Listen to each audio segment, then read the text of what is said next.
Radical Secular, a video series dedicated to the separation of church and state and the pursuit of justice. Hello, and welcome back to the Radical Secular podcast. I'm Christophe Defo. I'm Sean Prophet.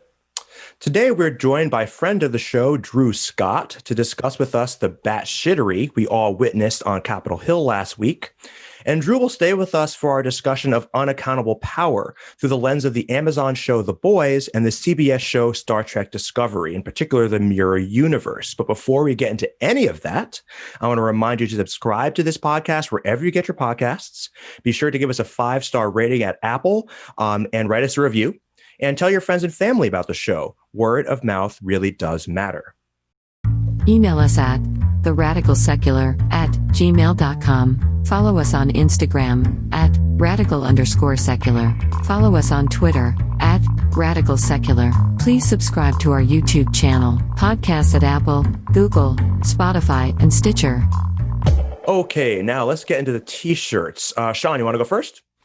Yeah, I have on a barcode pride shirt, and as you can see, it has green in it. So the green screen is poking through, but that's where we're there's no way to avoid the fact that if you're going to have a rainbow flag, it's going to have green in it. So I try to avoid green T-shirts, but this one, it seemed appropriate this week for what we were talking about, and so you'll have to just put up with me having a hole in my chest.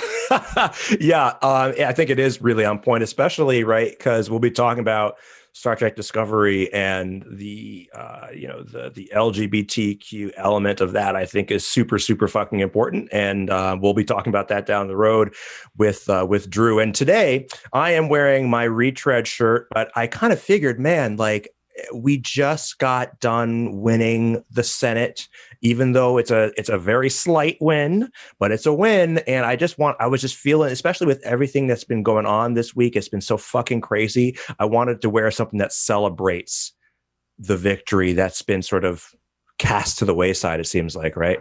So anyway, it's a Joe Biden shirt that I've worn before, but I love this shirt, actually. I think it's a cool looking shirt. It's a great shirt. And I think that, we do have to keep this all in perspective, is that things are going to change now, and having those committee chairmanships, having Joe Biden able to make executive orders, even if certain things we would love to have happen don't pass, it's still a great victory for Democrats. And I think we should celebrate it. Absolutely. And it's a huge victory for the South, man, for fucking Georgia and Stacey Abrams. And years and years and years of work that activists have done there to activate the black vote. And by the way, black people saved America again. And we have them to thank. So there, again, this is like a black people for Joe Biden shirt, which is why the colors are those shades. But yeah, man, I am, in spite of all the shit that we are about to talk about how fucking crazy this week has been, last week was, there's something to be happy about. So we're pleased to welcome to the show our friend Drew Scott. Drew is a third-generation musician who's been playing bass in the Southern California underground music scene for the last 2 decades. You might have heard him in many LA and Orange County experimental, punk rock, and emo bands including Razzle Blaster, The Hideouts, and Red Light Sky. Drew has lived and worked in and around the entertainment industry his entire life. He's also, as we love Drew for this, he's also very funny in general, but he's also a lifelong, staunch, straight blue ticket Democrat and a committed secularist. So without further ado, here is Drew. Hey, Drew, welcome to the show. You have a commanding social media presence, which we fucking love, and we talk about on the show all the time. We're glad to be able to talk to you about all of that here. So welcome to the show. Thanks so much for having me, guys. I'm a big fan of what you guys are doing over here. It's rare to hear these kinds of, secular humanist, pro-democracy, pro-human rights discussions, in the mainstream media, the way that you guys have them. So it's refreshing. And I'm really stoked to be here and to be part of the conversation. So thank you for having me. Awesome, dude. Awesome. Thanks for being here, man. And why don't you tell us about your shirt? Because it's fucking badass. Oh, thank you. It says Nazi lives don't matter with an upside down American flag.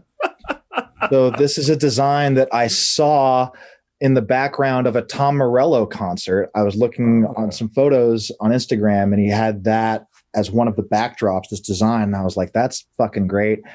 And so I recreated the design in Photoshop, and I used a digital screen printer to print it onto this long sleeve shirt. No shit. So this is a personal work.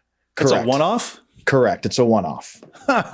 Nice. I fucking love it. And also, Nazi lives don't matter. That's important. They really don't. They really don't. and I kind of wore this deliberately in lieu of what's gone on this week and some of the deaths that we saw at the Capitol. Not all, but some of the deaths that we saw at the Capitol. Absolutely, man. And thanks for that, dude. Welcome to the show. And look, let's get into the news. Speaking of the Capitol, right? Our main conversation is going to be related to science fiction and comic books. And I have been thinking all week that the shit that we have seen on Capitol Hill over the last week and what we've seen from the GOP over the last week really is stranger than fiction. It's like we're watching a fucking comic book. And look, we all know what happened on January 6, 2021. For posterity's sake, we'll just put the date in there as if everyone doesn't know. A mob of rioters supporting President Donald Trump's attempt to overturn the 2020 presidential election stormed the Capitol building. After breaching security, they caused damage and occupied parts of the building for several hours. The riots were incited by comments made by Trump and his allies at an earlier rally. The storming led to evacuations and lockdowns of the Capitol Hill building, and it disrupted a joint session of Congress that had assembled to count the electoral votes to formalize Joe Biden's electoral victory. 5 people have been confirmed dead from the events, and many others, in fact, were seriously injured. Trump reacted slowly to the riot, as we all know, first resisting sending the National Guard in to quell the violent mob, and eventually praising the rioters as, quote, great patriots, and telling them to, quote, go home in peace, while reiterating false claims of election fraud. So, gentlemen, that's a mouthful there. Why don't you just go ahead and react to that? Like, let's just talk it out. What the fuck? I mean, my initial reaction to that is a mixture of things. Horror at a lot of it, for the most part. Horror at some of the scenes of looting and destruction, of disregard of, just our capital. I mean, it hasn't been ransacked like that since the War of 1812. When you have to go back before the Civil War to make a correlation, that's not great. Yeah. Yeah. So, go ahead. Sorry. I was just going to say the other part of me is kind of, relieved that the, grand old party of domestic terrorism has now finally revealed itself for all of us to see. Yeah. Yeah. I agree. And, I think one of the most striking photos that I saw and disturbing, and there was a ton of disturbing photos, obviously, was the guy walking through the Capitol with the Confederate battle flag with him. I mean, there's so much symbolism there, right? Because what we are seeing is the extension, right? The legacy of the Confederacy. That's what we witnessed, right? We witnessed the legacy of the Confederacy that has been kept alive and stoked over the course of however many years. And any argument that that flag means anything other than sedition now, right, is I think just fucking bullshit. Yeah, I mean, I wanted to weigh in here a little bit because please do.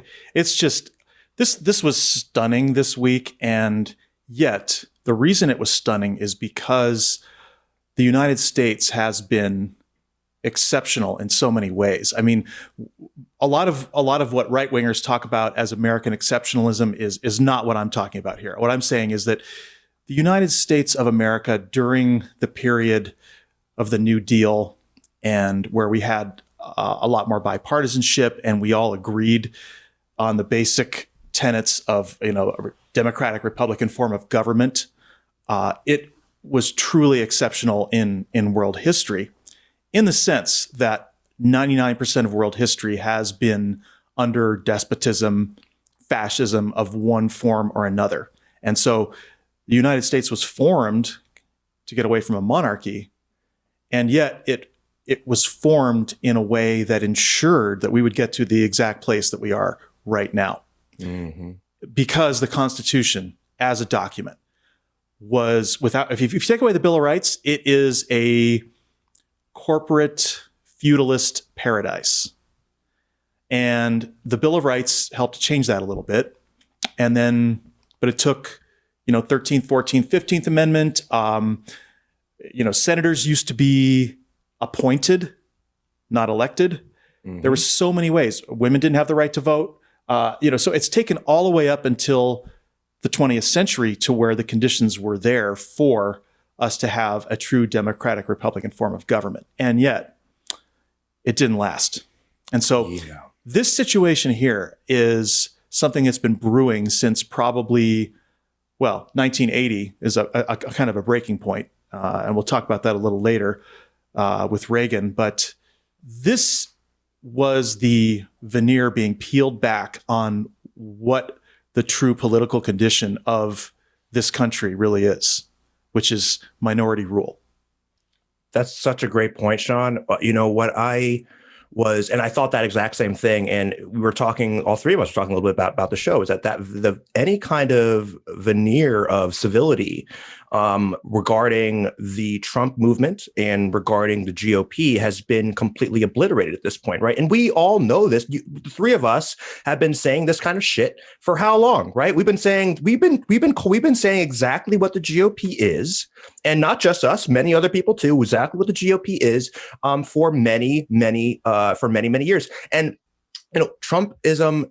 And as I was witnessing everything going on Capitol Hill, my wife and I were just watching this with our jaws dropped, right? And I'm getting millions of text messages. I'm getting phone calls. I'm getting, DMs like, holy shit, are you watching this? And and I'm feeling giddy as I'm watching this, and not because I'm happy about what I'm seeing, but first of all, it was just literally exciting to see. Like, I don't mean exciting good. I mean, just literally exciting to watch, because holy shit, this is happening. But also because I was witnessing Trumpism sort of exposed.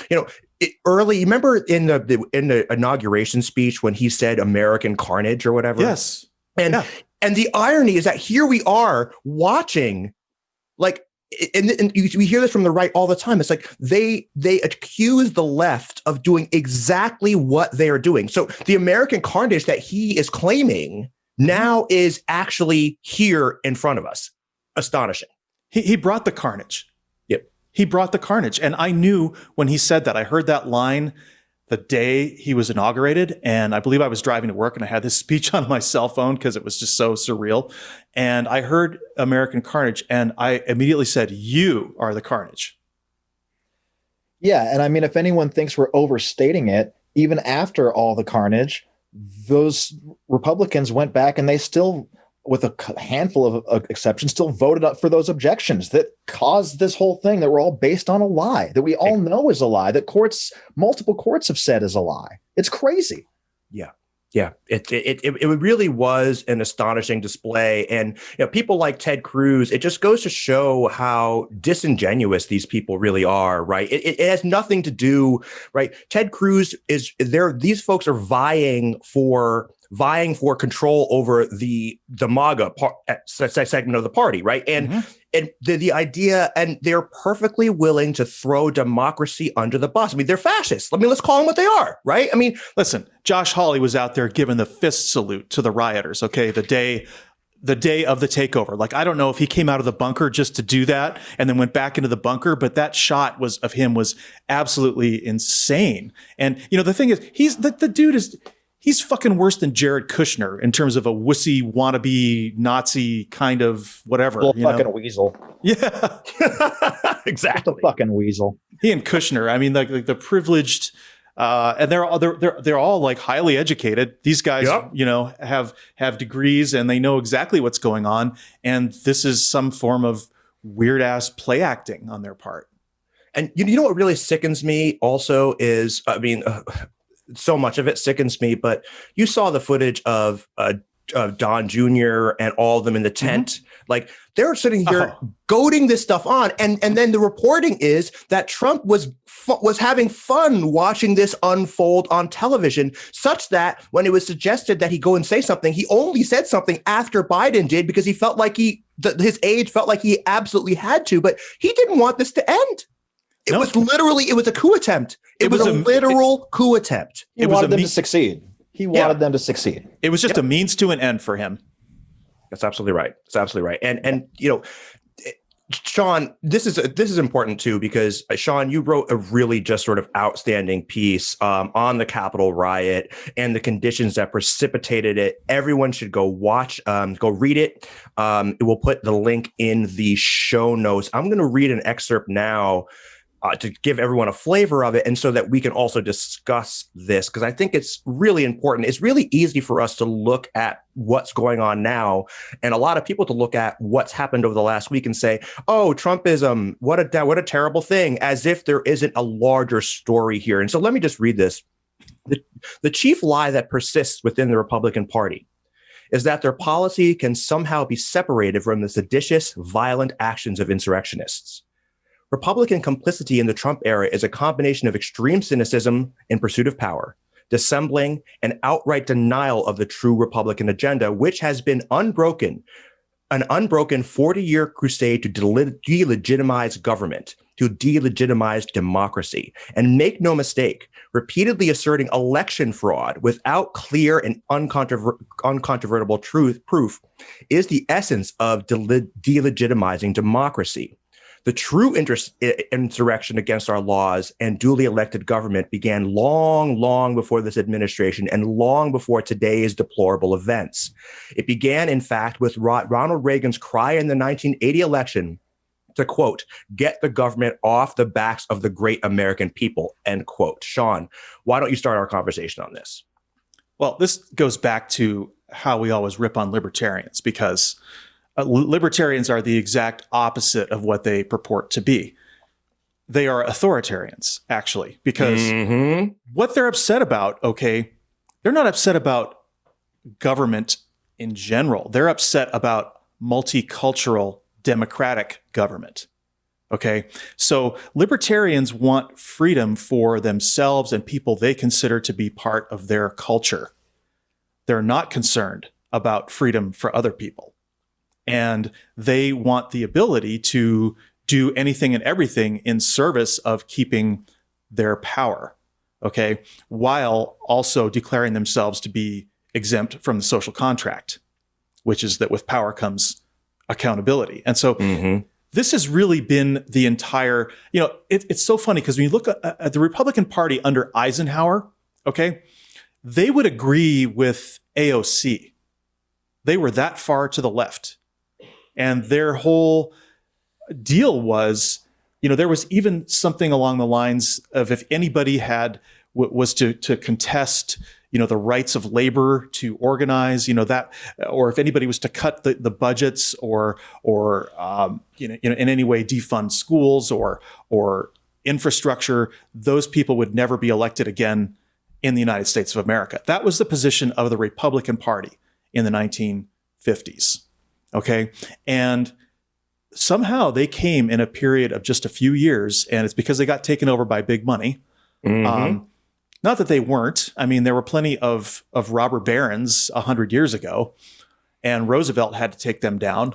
But there was a consensus. There was the New Deal coalition included Republicans. I mean, they tried to stop it when it was first going through, and there was a whole Supreme Court fight, and maybe Roosevelt was going to pack the court and, you know, this kind of thing. But in the end, it went through. We got the New Deal, we got civil rights and all those things. And Eisenhower was a part of that. And if you look at graphs of the partisanship, okay, at that point, the Democratic and Republican Party were really kind of clustered in the center. And the Democratic Party has remained pretty much stable since then.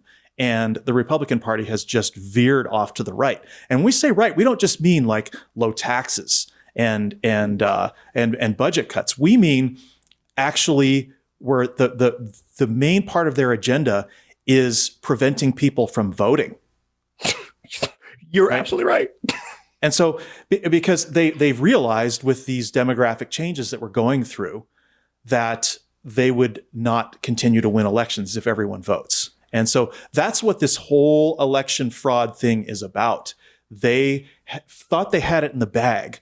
They thought their voter suppression was going to be permanent. And all of a sudden, it didn't work. Stacey Abrams threw a big wrench in their plans, and Arizona threw a wrench in their plans, and Biden rebuilt the blue wall. And all of a sudden, they realized that in spite of all of their machinations, their voter suppression wasn't working for them. And so this is what Trump means when he says election fraud. He means that people voted who weren't supposed to vote. Exactly what he means. Exactly what he means. Exactly what he means. And that's what's so wild about this, right? And, you know, I wanted to bring this up in relation to the last little topic we were talking about, but the double standard that we see here, because when you talk about voter suppression, obviously you can't talk about voter suppression without talking about Jim Crow and talking about Black people, right? Right. And that just, I'm reminded of just how the double standard between the way the Black Lives Matter protesters on the left have been treated. I know I'm preaching to the choir here, and I know I'm saying what's so blatantly obvious to everyone, the difference here, but it just goes to show the racist core that's at the core of policing, and most importantly, what's at the core of our national identity, right? This idea that, like, if you're protesting from the left, you are disruptive. And this goes all the way back to the 60s, right? With the protests of the war, with the protests of all that, right? If you are protesting from the left, you are anti-democratic, you are anti-democracy, you are a rabble rouser. You hate America, exactly. If you're protesting from the right, though, you're just expressing your patriotic duty, and that's the most charitable, race-free analysis of that, because when it really comes down to it, is if there was I can't remember when it was, in the 60s maybe, Puerto Rican nationalists tried to storm the Capitol building, and they were arrested immediately. Right, people that came in to try and protest against Mitch McConnell trying to eliminate the Affordable Care Act, they were arrested immediately. So and on the right, they didn't even prepare for these people. They didn't even prepare for them. Well, I think it's going to come out that the lack of preparation was absolutely intentional. There's no way that this just happened like this, because, I mean, the chatter was everywhere. You didn't even have to be the FBI. You could just be a person. And I saw all the Twitter messages, and I saw all the planning and the threats, and, you know, we're going to storm the Capitol. And it's like, well, you know, why wasn't this listened to? And as a matter of fact, there were decisions. The Capitol Police actually declined help from the National Guard. So what is going on here? We're going to find out some really, really bad stuff happened. Yeah, I agree with all of that. I think Trump wanted them to succeed.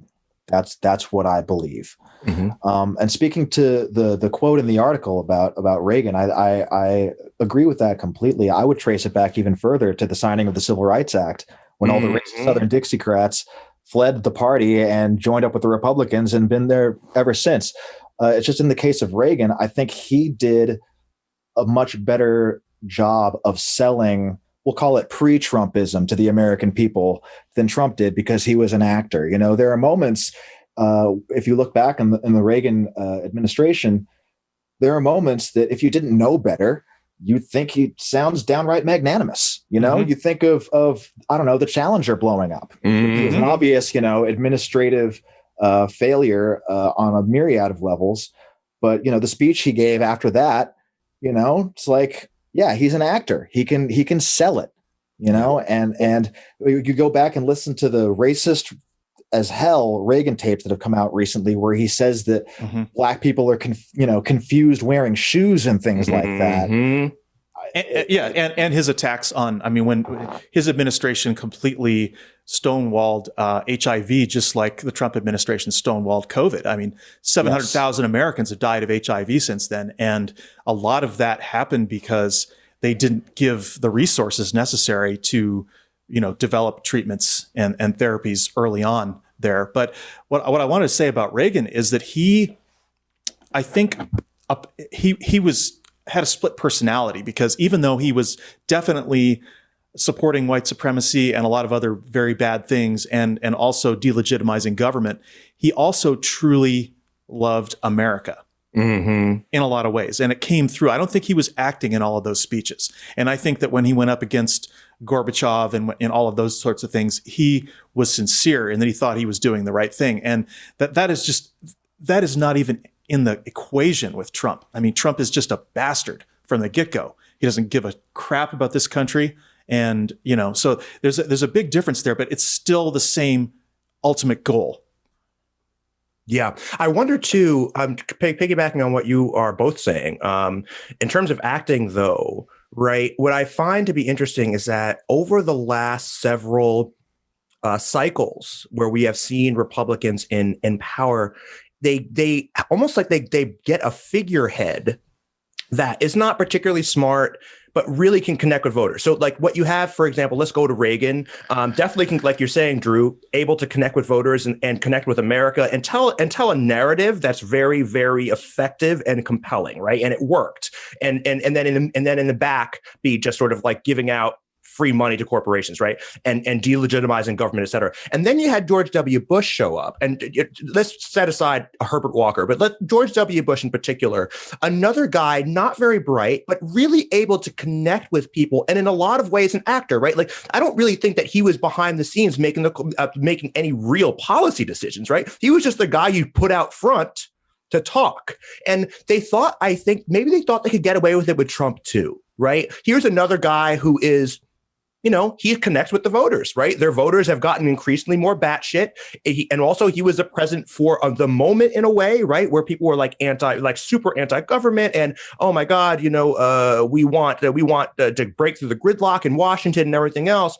We need a non-politician. But, it seems like the GOP, it's almost like, how the Queen of England doesn't really have any real power, but she can be like this, but she sort of is like a figurehead. It's like a lot that seems to me like, right, McConnell's who's been running the party, right, for the last 20 fucking years. So he's who's running the party. Before that, maybe Cheney, but it's not these figureheads. I wonder, and I wonder if going forward, are they going to get somebody who's more substantive? More substantive people lose, right? Romney loses. Mm-hmm. Yeah, they're not as exciting. It's not as sexy. Yes. Not a comic book villain. Yeah. Speaking of which, look, I do, want to sort of talk a little bit about Georgia. We can get back to this other thing too, but Georgia's important, right? Because we saw so much crazy shit this last week and it was scary. It was dangerous. In some ways, I know this sounds sick, but in some ways gratifying. I know, and I feel badly saying that. First of all, people died. First of all, there were the sort of inner sanctum of our democracy was invaded by heathens. But at the same time, and this has been true through the entire Trump era, it's been for me the silver lining, and that is no one can tell us that this is Reagan's party. No one can tell us that there is anything decent here. Nobody can tell us that there is anything here but just grievance and hatred, right? But the bright side of this is that we won the Senate. Now and I'm wearing the shirt today, a Joe Biden shirt. It's the closest I have to a victory shirt. But what should we be concerned about, though? Right? What should we all be concerned about? We talked about this a little bit before the show, but what should we be concerned about going into the next session with this sort of still pretty divided Senate, right? Well, okay. Oh, sorry. Go ahead, Drew. Oh, I'm sorry. I was just going to say that, I'm glad that we have control with Kamala as the tiebreaker. I think Kamala is going to do an incredible job in general, but the fact that it's 50-50 is concerning because one of those 50 is Joe fucking Manchin. Yeah. So, and he's already said that he will not end the filibuster. He will not pack the courts. He will not do any of that shit. So all of that's going to die on the vine. But having control of the Senate is the difference between judicial appointments and just Biden's agenda getting through in general, and a whole myriad of other things. And one more thing I want to say about Ronald Reagan. Oh yeah, go for it.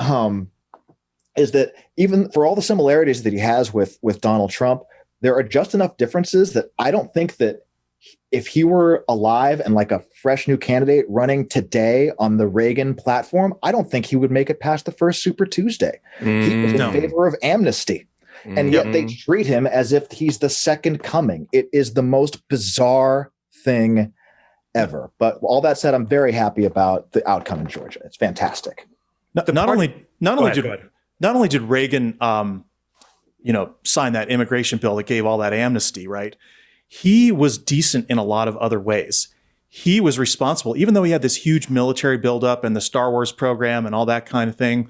He made a peace deal with the Russians, and so he almost I don't want to say he did an end run around a lot of the Republican hawks because he was more powerful. I mean, he's a two-term president. He was more powerful than Trump. Reaganism was stronger than Trumpism at that time, and so he was able to basically drag the country into this peace deal, just a few years after the height of the Cold War. I mean, 1985, does anybody remember how scary 1985 was in terms of the tensions between the US and the Soviet Union? Right. And then by 1989, the wall's coming down. And it's a miracle, really. So if you go to the Reagan Library, there's a lot of that memorabilia there, and it really let me know. I mean, I do blame him for a lot of this because of the libertarian shit and the whole anti-government thing. And he did hurt a lot of people during his presidency. There was a lot of damage done to the poor in America during his presidency and a lot of damage done to the environment. And he also extended fossil fuels. He took the solar panels off the White House, did a lot of bad things. But when you look at him and you see the way that he faced down the Soviet Union and got them to the table, and, he was lucky to have a partner in Gorbachev, because we all, at that time, we all thought Gorbachev was this terrible, like Putin kind of a character, but he wasn't. He was really a social democrat, and on the benign side of that, benign side of that country's history, shall we say, as far as its leaders go. Yeah, exactly. On the benign side. I mean, there has been some really shitty leaders over there. And if you're going to pick one, I'm going to go with Gorbachev every time. Every time. Exactly. No Khrushchev, and obviously Stalin is just beyond the pale, right? I mean, there's just a fucking despotic psychopath, right? Yeah. and Lenin, not great either. No, not great. but to and this is the thing I said to you earlier, Christophe, when everything was happening, is that, despite what differences we may have with their worldview, at least Lenin and the Bolsheviks had the sense when they took over the government to seize communications and transit. They took over railroad stations and telegraph stations and, actually took control. This shit we saw this week was just a fucking clown show. It really was. It was a clown show, but it was super dangerous, because think about this. Okay, they came within seconds and inches of taking hostages. And had they been able to get arms in there, and get into the chamber, they could have slaughtered dozens of congressmen and senators. And thank fuck for those, I forget whether it was a congressional or Senate aide, the ones who actually grabbed the electoral certificates on their way out the door. Yeah. May have saved democracy. Thanks for that one, guys. Yeah, exactly. We could be in a situation right now, had they succeeded, there could still be a hostage standoff at the Capitol right now today.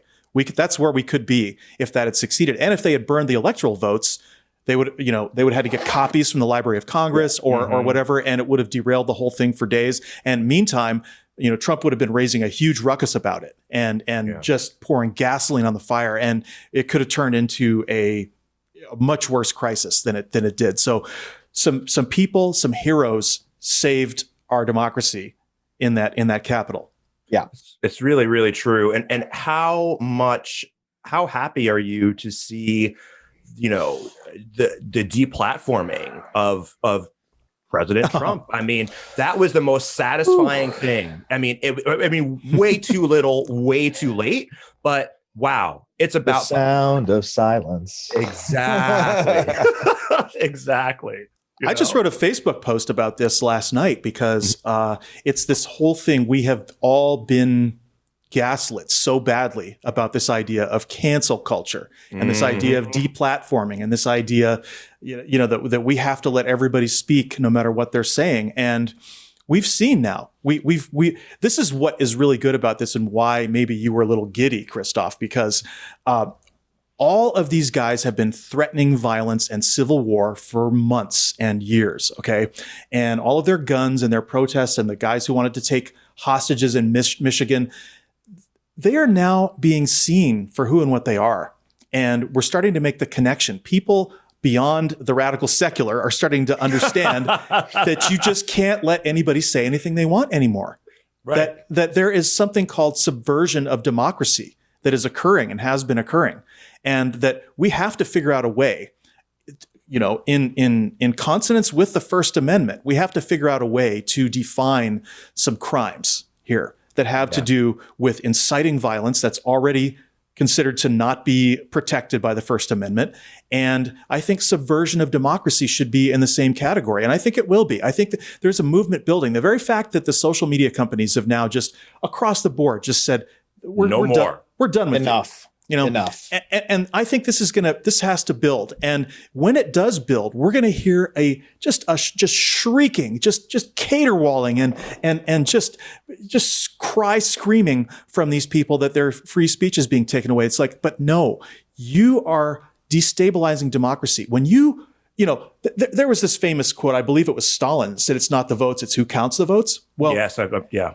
There's a third level beyond that. It's who reports the counting of the votes. And if you convince half the population that their vote was stolen, guess what? You're going to start a civil war. So this is where we're seeing the barbarians storm the gates, and there's a lot more people who are willing to consider pulling us back from this brink.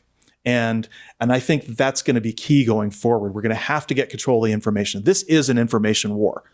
Absolutely. And, you know, it's interesting.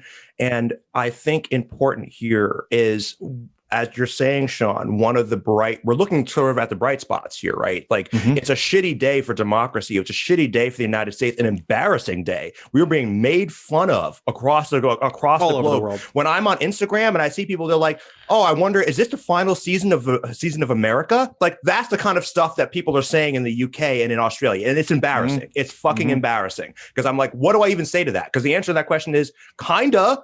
And that's not even necessarily a bad thing. Maybe next season we can do a little bit better. And that's a sort of silver lining here. Also, and I'd be remiss if I didn't mention this, is that, you know, Raphael Warnock, a black man coming from Georgia. I've been, as you know, and I talk about this on the show all the time, been reading Du Bois. I'm actually only got I'm almost at the end of it now. But I've been reading a lot about Georgia's Reconstruction and the terror that these people went through and just trying to be for basic civil rights, right? And there is a direct line between those wealthy planters that were trying to reassert their dominance after the Civil War to right now. And the mistake that we made as a country after the Civil War was to allow these people to give these people a fucking pass. We gave them a fucking pass. And that's why it's so critical that we don't give them a pass this time. There has to be real consequences for these people, including for Donald Trump, right? Especially for Donald Trump. And he needs to be made an example of. And I've been joking around about this with my wife, is that if he had just shut up and left office, he probably could have gotten away without being prosecuted. But now he's almost certainly going to be prosecuted. Of course he is. Almost certainly. And do either of you know about the 1876 election? I don't think so. Okay, so the 1876 election was a very, very similar situation to where we are right now. And it was, you know, their electoral votes were being contested, and they couldn't resolve it. And so there was a deal that was made. And I don't even remember. I think it was Rutherford B. Hayes and maybe a guy named Tilden. Anyway, whatever it was, basically the deal that was struck was that troops were going to be withdrawn from the South. Oh, yes, I do know this. Yep. Go ahead. And Reconstruction was going to be put on hold. And so it's the exact same deal. And 1876, by the way, was the centennial of America's founding. So there was a very, you know, there had been this brutal Civil War, and there had been, you know, 10 or more years of Reconstruction, and the South didn't want any part of it. So they used their power to hijack this election to get Reconstruction taken off the table. And at that point, that's when Jim Crow came in. Yeah. The KKK started becoming really prominent, and a lot of atrocities happened. And you know, you can look them up. There was one in 1898 where they basically burned the newspaper and chased all the black people out of town with guns and slaughtered a bunch of people. And that there are numerous massacres like that happened that we don't know about and that we don't learn about. Were not taught to us in our history. So, you know, this is why we have to get it right this time. Mm-hmm. We have to get it right. This is an inflection point. This is one of those moments that all of us will remember for the rest of our lives. This is the thing we will tell grandchildren, and they will look at us and ideally they will look at us with jaws dropped because things will be so different then. We hope. We fucking hope. Not guaranteed, but we hope. Yeah. I want to just turn the page now and dive into our main topic for today. I want to, so our topic for today centers around two shows, The Boys, which is an Amazon show, and also Star Trek Discovery, which is a CBS All Access show. I'm going to assume that if you have been listening to the show for any length of time, that you know quite a bit about Star Trek Discovery, or at least about Star Trek, because we talk about it all the time. But I do want to give everyone some sort of background on The Boys. In short, The Boys follows a group of beleaguered vigilantes who are full on committed to taking down a slate of extremely, and by extremely I mean extremely corrupt superheroes who abuse their superpowers, and a mega corporation that makes their corrupt horrors, and they are horrors, possible. This episode of The Radical Secular will include spoilers, so if you haven't seen these shows, go watch them and then come right back. It's a really relevant, satirical take on modern America, and you'll see why. So let's get into this shit. I want to first talk about the superhero genre broadly. I think there's some relevance here. Why should our sort of audience here, our listeners, our watchers, why should they take things like The Boys, shows like The Boys and Star Trek Discovery, why should they take them seriously? And Drew, I'm going to, as you are our guest, I'd like to give you the opportunity to kick us off. Thank you. Well, I think first and foremost, these shows teach good values. These kind of stories teach good values. Star Trek especially has always been a pioneer with allegory and social justice and human rights, going back to the first interracial kiss with Uhura. And now in Discovery, they're incorporating their first non-binary and trans characters. It's always been a optimistic, progressive view of the future. And, I saw a meme a while back that was basically the future that liberals want, and it was a picture of the Next Gen cast, and it was the future that Republicans want, and it's the picture of The Handmaid's Tale. It's like that pretty much sums it up, right? Personally, I didn't really grow up as a huge fan of Star Trek. I was more of a casual fan, watching it with my aunt growing up. When my parents would drop me off there when they had to go out of town or were working or what have you, and we'd watch Star Trek. And so I have those memories of it, but I didn't really start appreciating it and really start getting into it until all of this stuff started happening with Trumpism. Once the Trump campaign started, when he came down that escalator and it was the Mexicans are rapists and all of this craziness, I started going through Star Trek. I found a list. I think it's called the Star Trek Chronology Project. And it's a list of every single episode, every single movie in the entire franchise, all listed chronologically. Nice. And Amazing.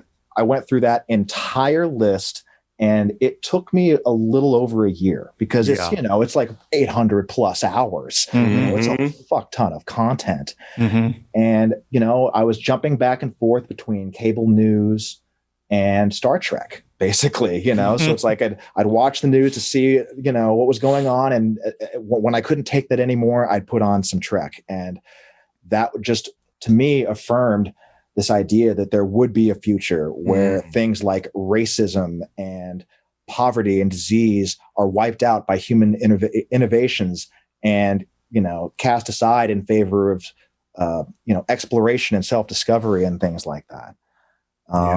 So And in the case of the boys plays off of, the archetypes that we see in the mainstream superhero franchises in DC and Marvel in a way that's a lot of fun, but it's also very anti-fascist, very anti-Nazi, and it definitely ties into what we're talking about here. Yeah. Well, what's interesting is that I don't know why they did this or how they did this, but the name The Boys is about the worst title they could have possibly come up with for that series, because they're referring to of course, the group of fighters, this sort of terror cell that is underground, that is going after these rogue superheroes. But there's not really any reference to the boys, because the boys also end up having women in them, and it's just, I don't, do you guys understand? Well, like what the fuck is going on with that title? I'm not familiar with the source material on this one. I got to be honest, because it's based on a comic book, and I haven't read that comic book yet. So I don't have an answer on that one, but I agree with you. It's an unfortunate title. It is an unfortunate title. I did, because I've been more or less obsessed. First of all, I want to comment on what you said, Drew, because if and to anyone who's listening, right? So if Star Trek is a idyllic or an aspirational story of the future and of humanity, then if that is our better angels, then The Boys is all about our inner demons, right? The Boys really is what happens when this sort of sick fusion of capitalism and religion and unaccountable power, right? Like, it is an astonishing display of that. And what a satirical take on what is happening and what has been unfolding over the last 4 years. I did look a little bit into the source material. I have not read the comics, but I have read I watched a couple videos of people who have and who are commenting on it, et cetera, because I've been more or less obsessed with this show for the last month. Stormfront's a dude, right? In the comics. Homelander is a different sort of character, but still sort of despotic. So you have some changes there, but one of my favorite elements is that Anthony Starr, or whatever his name is, who plays Homelander, one of the main characters, he was interviewed, and they said to him, like, wait, had you read the comics? And he said, yeah, I read it. And he's like, what we are doing on this show is nowhere near as gory as what those comics are, to put things in perspective, because that show is fucking gory. But yeah, The Boys' name is kind of, I don't know why they picked that. But like you said, Sean, right? You were like, you said that you didn't watch the show initially because the name was so bland. Well, that's right. I was thinking about, The Boys from Brazil. I just had all these other associations. Or The Boys. I thought maybe it was something like The Outsiders, where it was a bunch of high school boys doing, shit. It just didn't key me into the sort of grandiosity of that show. And other people on Facebook were talking about, that this is a great show, blah, blah, blah. But I was like, well, I still had no idea what it was about. And I might have seen a trailer or two, and then I thought, superheroes? What? And I'm not huge on superhero films to begin with, but this series delivered in a way that I just can't even describe. I mean, we'll try. We'll try. We'll try. So, Sean, I think that's really interesting. And what we should talk about superheroes, right? Like what are the problems? Because I mean, I can think of a couple of problems with the superhero idea in the first place. I mean, I'm hearing what you're saying, Drew, that they can be they can extol positive virtues, but at the same time, right, they can also, and I think you've made this argument before, Sean, and I'll let you say it, but this argument that like it almost encourages us, at least mentally, to abdicate responsibility for making our own lives better. I mean, is there something there, Sean? I don't know. Well, okay. I mean, superheroes and aliens are gods for people who aren't religious. That's what it comes down to. And right. Both people who are fascinated with aliens and people who are fascinated with superheroes have found a way to channel this desire to be saved, this desire to be rescued, this desire to not be all alone and with no one really in charge. Like, right? I mean, we know that if we want to save ourselves in America, we want to save the world, we have to do it, right? But the superhero film and religion both are programming us to sort of sit here and wait to be rescued. Yeah. Yeah, I see that point. Oh, funny aside, and this was you, Drew. Of course, I think like any meme that I see on Facebook that is really, really funny either comes from Jillian or it comes from Drew. Like 9 times out of 10, because they're fucking great. But you sent me that one meme when it had Chris. It was like Chris Evans, like, and he goes, right. It's like, I'm speechless about the Capitol riots, and then someone replies, "What are you talking about? Speechless? Suit up, motherfucker!" Come on, man, suit up. What are you talking about? I hear what Sean is saying, and I think he raises some very valid points. I want to raise a couple counterpoints to that, and that while we're talking about Captain America here, the Captain America was developed in the early 1940s to boost sentiment amongst the American population of American values, of democracy. And I don't mean blind nationalism. I mean, like, Captain America embodies what America should be, right? In a lot of ways, in terms of, he's a virtuous, honorable guy. And I understand the God complex that you're sort of talking about, Sean. But I think, if you look at the history of the character, of that character in particular, in the films, he is frozen and wakes up in modern days. He's frozen during World War II and wakes up in modern day. But there are versions in the comics, for example, where he wakes up in the 1970s and finds out about Watergate and goes on a quest to wipe out what is allegorically the Nixon administration. Right. So, I think there's some nuance there. I do. No, there is something that we can all get behind, which is truth, justice, and the American way. Okay. Yeah. But the American way is also tied up with militarism and imperialism and colonialism and all that stuff. Right. So this is why we have to, to rehabilitate superheroes as something that we can get behind. We have to address these tropes that have been used throughout history to kind of program the population to not look at itself, as having been perpetrators of, for example, Native American genocide, or, the Vietnam War, military coups, and election meddling in other countries where we've installed dictators to do our bidding, to the great detriment of the people of these other countries, who are now looking at us and going, you want to talk about election interference? Yeah, that's why I say what America should be and not what America actually is, right? But like at the same time, Captain America is the original Nazi puncher. You know what I mean? So much for the tolerant left. Exactly. Right? Tolerant left. No, I think that's right, and I think there is some nuance here. I see both sides. Wah, wah. Wah, wah. Wow, did that just happen? I mean, as I was talking, like the words are coming out of my mouth, and I'm thinking, well, I have to make a joke out of this. I mean, fuck. Because we talk about this all the fucking time. There is no equivalence, right? Fuck Nazis. But I will say that that there is, I think one of my, let me think about it this way. Captain America is notoriously sort of stalwart in his values, right? Like he is incorruptible. And that is sort of an idea. And then other superheroes are incorrigibly bad, right?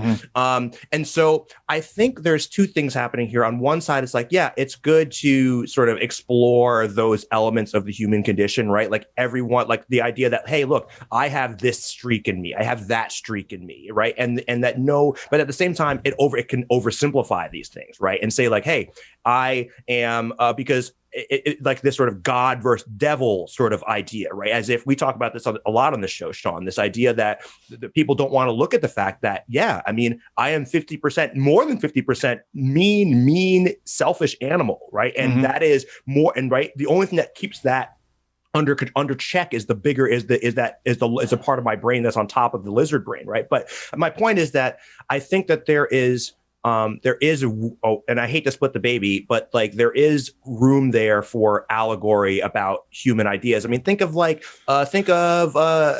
mythology, right? It's almost like modern mythology, right? It absolutely is. I mean, and religion is all based on mythology. That was not said as a slam on the superhero genre. Okay, it's not my favorite genre. I like science and techie things better, which is why I'm more partial to Star Trek. But sure. But in a way, there's crossover between these two genres, right? And one of the things is that, like, if you think about any mythology or any film or whatever, everybody understands the trope of good guys versus bad guys, and you always want the good guys to win. And what has happened is that with since The Sopranos and various other series that have had the anti-hero and the moral ambiguity has been brought in, I think that people have become more aware now that we're complex, and it's the Solzhenitsyn quote. The line between good and evil crosses through everyone's heart, and who is willing to destroy a piece of their own heart? And that is the issue that we're dealing with here, which is that every one of these films and television series has got a through line of ethics. Star Trek is about ethics before anything else. And then it's about political science, and then it's about the characters, and then it's about the technology. Like the thing that is most upfront in Star Trek is the technology, but that's not what the show's about at all. And the same thing with superhero films, right? Superhero films, the thing that's most upfront is their magic powers and their mutations and their capabilities, but that's not what the films are about. No, I think you're right. But you mentioned The Sopranos, which is one of my favorite series. But if you listen to David Chase, the show creator of that series, talk about his motivations and intentions behind that piece, that's a show about capitalism, the downsides of capitalism and the downsides of the American dream, the underbelly of the American dream.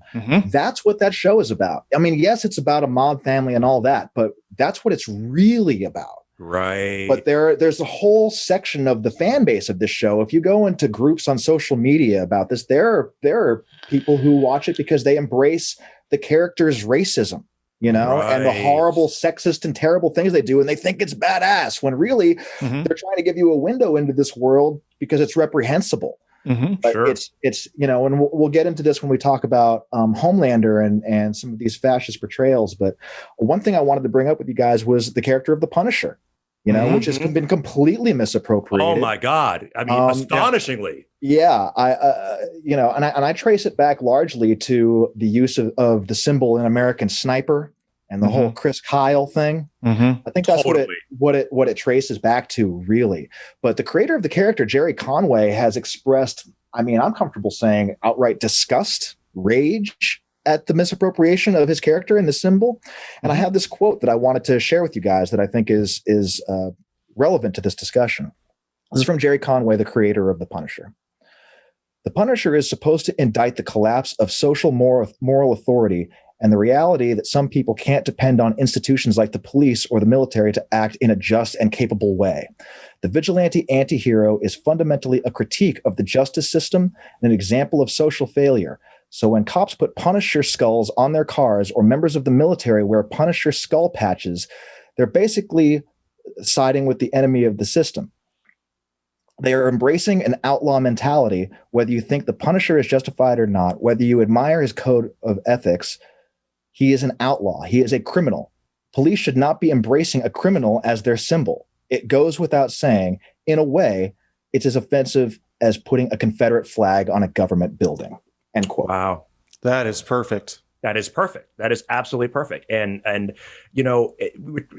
so important. And we're talking about a little bit about nuance and characters. And interestingly, I don't remember which one of you said it, but that modern, or maybe I think it was you, Sean, that modern characters have nuance, and there's so many anti-heroes now, right? There is these sort of more nuance in these characters, and even a character, and we're going to talk about Homelander in a minute, but like a character like Homelander is now a nuanced character. I mean, one of the moments that really struck me was that when you realize that Homelander was brought up in a cell, basically, right? Oh, yeah.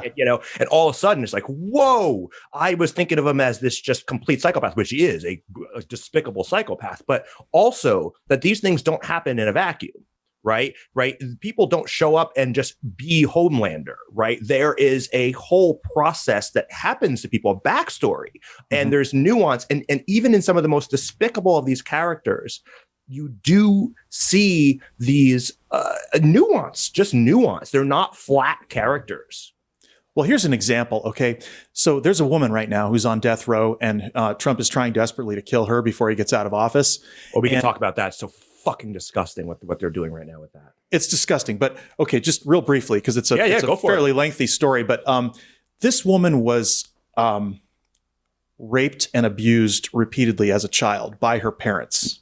Her dad repeatedly raped her. Her mom was pimping her out. I mean, she was kept in a shack and tied up and all this kind of stuff. So she finally gets out and gets rescued. And then when she becomes an adult, she goes and murders a pregnant woman and cuts out the fetus and tries to pass it off as her own baby, which is a heinous, heinous crime. Okay. Of course. But the reality here is that this woman is a victim.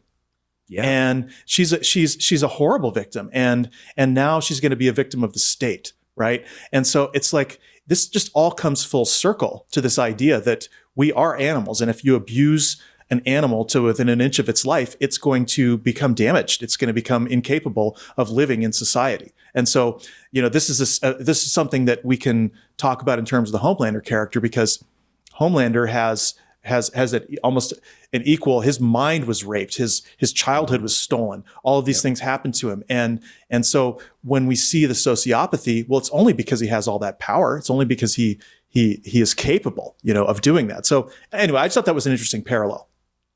I think that's a really great parallel. And I think about this a lot, and I talk about this a lot because in terms of crime and punishment, in terms of our criminal justice system, and in terms of young Black and Latino men who are far more likely to end up in prison and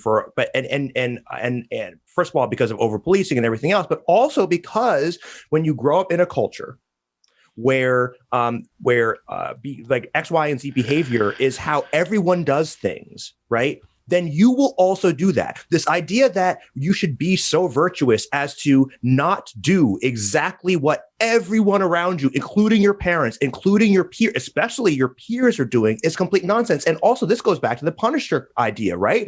That the idea that when there isn't sufficient, you cannot rely on institutions. You cannot rely on the police. You cannot rely on anything. You can't rely on getting a good job, right?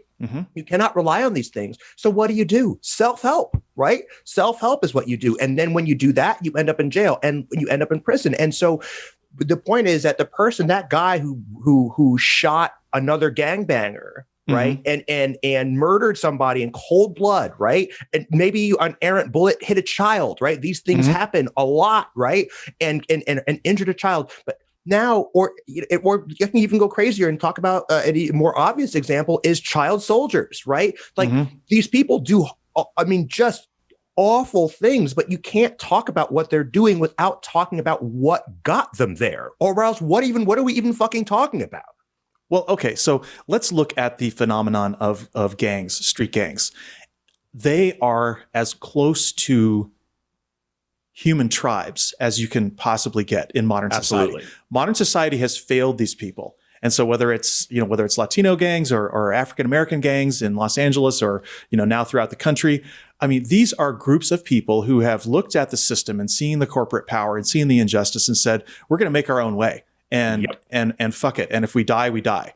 And so life is cheap to them because they have not been given anything to live for. They haven't been included in society. So they're just taking power, and they are effectively tribes, and they have their initiation rites. They have to go kill somebody. They get their tattoos or their scars, all those things. That is the most quintessentially human thing, probably even more so than our civilization.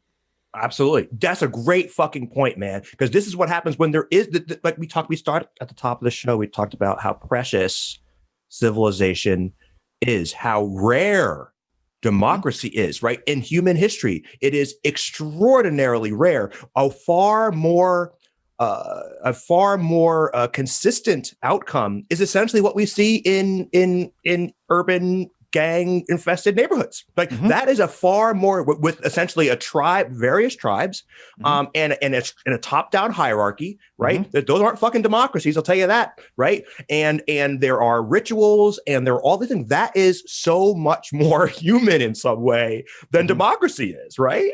It is. Wow, I didn't even. It's important to, I think, to talk about that. Now, another really. Here's my segue, I guess. Another really human thing in human history is not taking women seriously. That is about as human in modern human history, at least since the agricultural revolution. And so this is why I want to focus and talk briefly about this sort of the modern franchises like the new Wonder Woman movies, like Star Trek Discovery. Let's talk about why these are so important from that perspective. It's about female empowerment, right? Like I want to see those stories.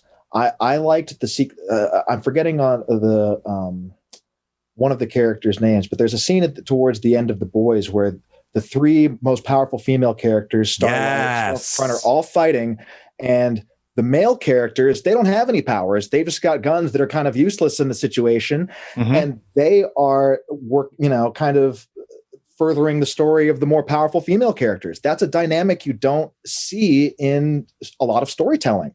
You just don't. So that's refreshing and that's important.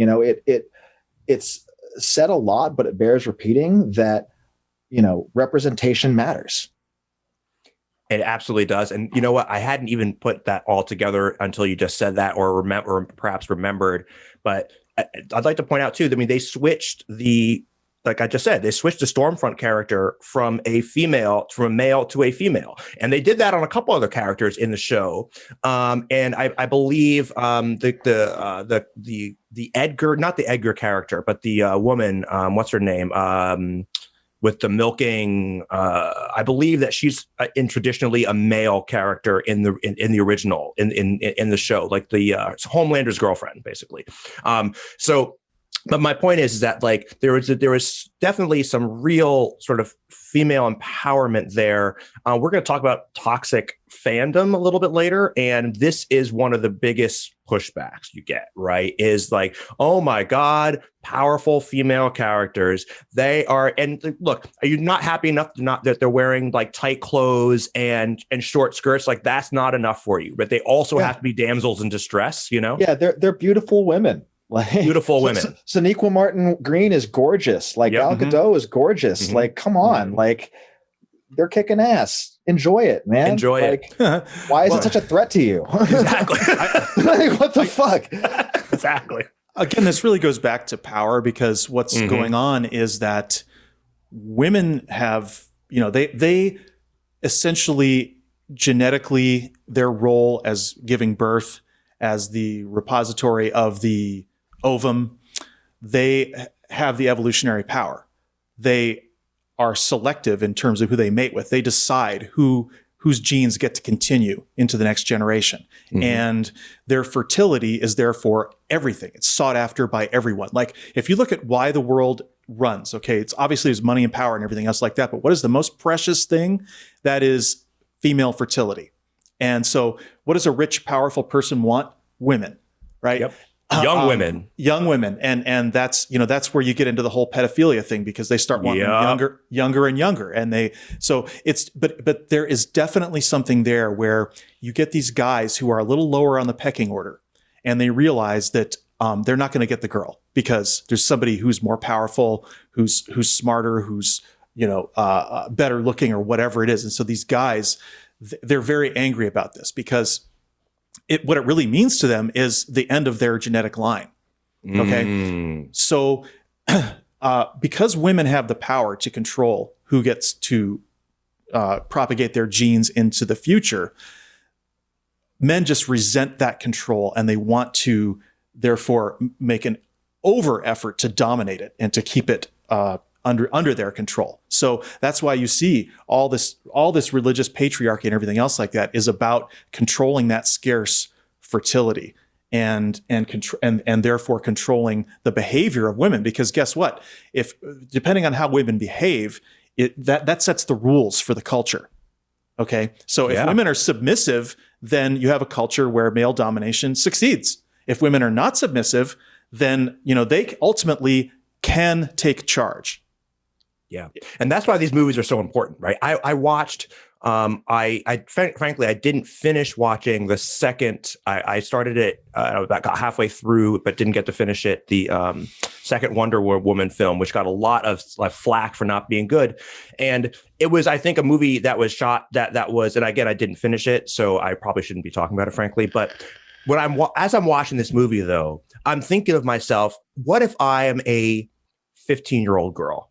Mm-hmm. What if I'm a 13-year-old girl and I am watching this, right? And I am watching for the first time, or not for the first time, but one of the few instances where I'm seeing a woman be powerful, a woman take control, a woman, by the way, beat the shit out of men, right? And that's not insignificant. Like that matters, right? Because it's about power, as we're talking about. And that's a theme that runs through this entire show, is power, right? And is the balance of power. And I was just, every time I watch this, I'm with you, Drew. When I watch this, I am just so heartened that there is a generation of girls who is absorbing this stuff, right? Because these are the women who will be our future, right? These are the women that will take the power out of an entirely male-dominated civilization, let alone a culture. It's so important, and heartening. And also, Wonder Woman is just, oh my Lord. That's stunning. A beautiful. Yeah. I mean, the film itself, it was kind of a mixed bag. Overall, I enjoyed it. Wasn't my favorite film in the genre. Wasn't my favorite movie, but I enjoyed it.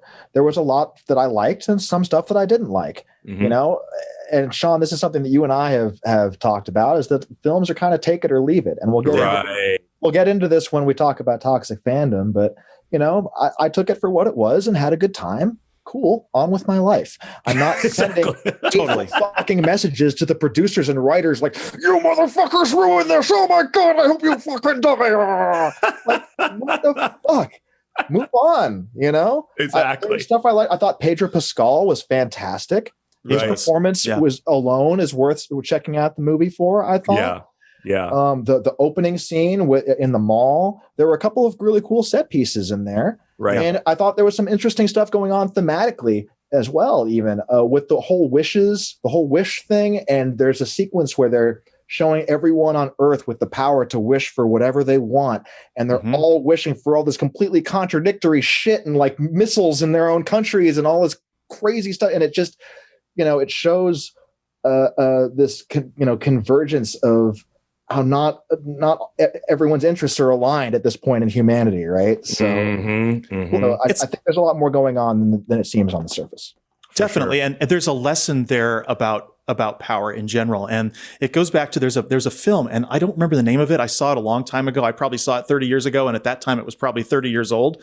Really old film, black and white, and it was about a guy who got to wish for whatever he wanted, and he completely just destroyed the universe. It was horrible. And so it's an old theme, and it's very obvious. It's kind of trite, but power corrupts. Absolute power corrupts absolutely. And that was the lesson. Again, it's the lesson of all of these superhero Star Trek shows is that power corrupts, and you have to make agreements to limit people's power. Or everything falls apart. That's a great point. And you know what? Speaking of which, the villain in Star Trek Discovery, she was a woman, right? The villain in Osira, and she was people like crapped on her. I thought she was a great villain. She was sharp, badass, ruthless, but dynamic. That whole scene where she's negotiating with the admiral. What an outstanding scene! And of course, we haven't even talked about Georgiou and the Mirror Universe. And we could talk about that and how I was talking about a strong female character. Do I have a question about that? But Georgiou and her character arc is just so outstanding. And you want to talk about a strong, no bullshit woman. That show is full of it. And I love this. And you brought this up. We've been talking about this. I don't mean this in any disrespectful way. We're talking about women who can be beautiful, strong, smart, all at the same time, right? Because there's these ideas in sort of traditionally that those things have to be separate somehow, right? If you're strong, then you have to be screechy and preachy, or like all the various sort of stereotypes and awful names. But you don't. But all three of those things can and do sort of exist in the same person, right? That's important. Yeah, and then there's also another quality, and that is ethics, right? Because when women have been subservient and the patriarchy is in charge and they're put down all the time, they're not really making a whole lot of ethical decisions. Those decisions are being made by men. Men have the power. Men control them. They follow their husbands, whatever it is. But all of a sudden you break free of that, and now women are going to increasingly be faced with the same ethical conflicts that men have been faced with. And so that was, I think, what was powerful about Wonder Woman, is that she had to give up the thing that was most valuable to her in order to save the world. And this is a decision that Janeway's had to make in multiple occasions. And it's like, it's really, power is really something that most humans just don't understand and can't deal with, frankly. Yeah, and also Burnham had to make the decision, right? She had to, in the last episode, or the second to last episode, she had to shoot Stamets off the ship, right? And that was like, and early on, remember, there was a question the Admiral asked Saru, do you think that she's going to be able to make that tough call when the time comes? Do you believe that? Because she didn't do it in the past, right? And she did make the tough call. This is her friend. This is someone who they very well might not get back to the planet, right? They probably won't get back to the planet. She knows that, and she makes the tough call. Yeah, and there's that moment in the last episode where they kind of have that look that kind of suggests that we'll see more on that later. Yes. Yes. So it'll be interesting to see how that develops. Yep. I want to talk specifically about the implications and ideas embedded in The Boys and Star Trek Discovery, although we have done a lot of that. I want to just remind everybody that this is a spoiler alert, right? We are going to be blowing that kind of stuff up. We already have. We'll continue to do that. So here's the question, and that is, Homelander is the most powerful superhero and a central character in The Boys. To say he's a narcissist is a gross understatement. What does the Homelander character tell us about the United States circa 2021, right? And that's a broad, open question. So let's dive into Homelander. Let's dive into like, what can we say about that? Well, Homelander is basically Don Jr. with superpowers. Yes. Right? Oh my God. Yeah. Oh my God. That's so true. Right? So true. But I would make the case that Homelander is less of a villain than the Trump administration, right? Like, what's one plane crash versus 350,000 plus COVID deaths and a violent government insurrection? Which is worse? This is a great point. This is a great point. But as far as Homelander, yeah, he's a narcissist, and I think if he were written just slightly differently, he would be kind of a bland, generic villain because of how over the top evil and narcissistic and just twisted and self-serving he is, right? But there are things that he says that correlate directly, I want to say specifically, to post 9/11 America. When the oceanic flight crashes, there's a reporter interviewing him, and he says, "Whoever did this will hear from all of us soon." Oh yeah, that was a direct George W. Bush George W. Bush quote from what he said on Top of the Rubble after 9/11, right? Yeah. And I think the dynamic between him and Stormfront in the series is really interesting because I feel like they reflect kind of the two sides of the Trumpism coin, right? So Homelander is kind of the straight up narcissism and just downright evil and gratuitousness of it, whereas Stormfront is the actual legitimate Nazism that's hidden beneath the surface, disguised with this flashy kind of sort of hip social media presence that they parody throughout season 2 very, very well. Yeah. Oh, it was great. It was great. I loved when they, it was late in season 2 when they had the guy who goes to the same convenience store every day. And like, you know, and you see him progressively over time. Like he keeps like sort of, watching Stormfront, and she's saying stuff like, I mean, all the stuff that we've heard over the last 4 or 5 years, right? All the right wing talk. She even and then one day he buys a gun or gets his gun, and this guy, right, the convenience store guy, just looks like he could be an immigrant. Maybe he's sitting there, and he just like a smiley, nice guy, and they do a little like chit chat, like, you know, where you go to the same Starbucks or the same restaurant every time, like a lot, and you get to know the person a little bit, but you never actually know their name. It was like that sort of scenario, and then one day he just walks in and fucking shoots him in the face, right? And and then afterwards, are you one of them? Are you one of them, right? And then Stormfront says later on the stage, we regret that this violence happened, and this is a terrible thing. We give them thoughts and prayers. Literally, they say thoughts and prayers. They literally say thoughts and prayers. And so you have this merging of, which I thought was such a great critique, because you had this merging of the Trumpism and the anti-immigrant stuff, but also with the mass shooting and the Dylan Roof style type shit, right? Mm-hmm. And how these things come together. It was such a tangible. That's what I loved about the show. Since it was so over the top, it almost like it really was a really tangible sort of description of what this perhaps looks like from the outside, right? Like how obvious this all looks from the outside of what's happening, how you get from point A to point B.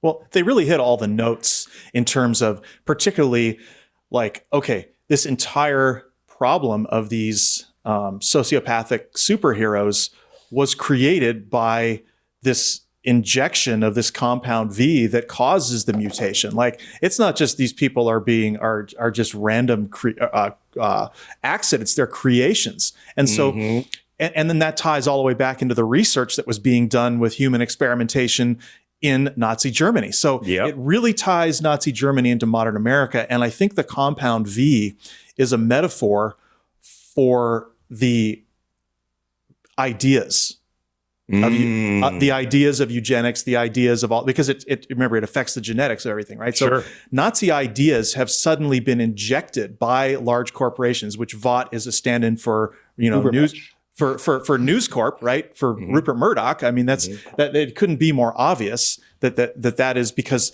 they're the ones who are producing the films and managing the superheroes.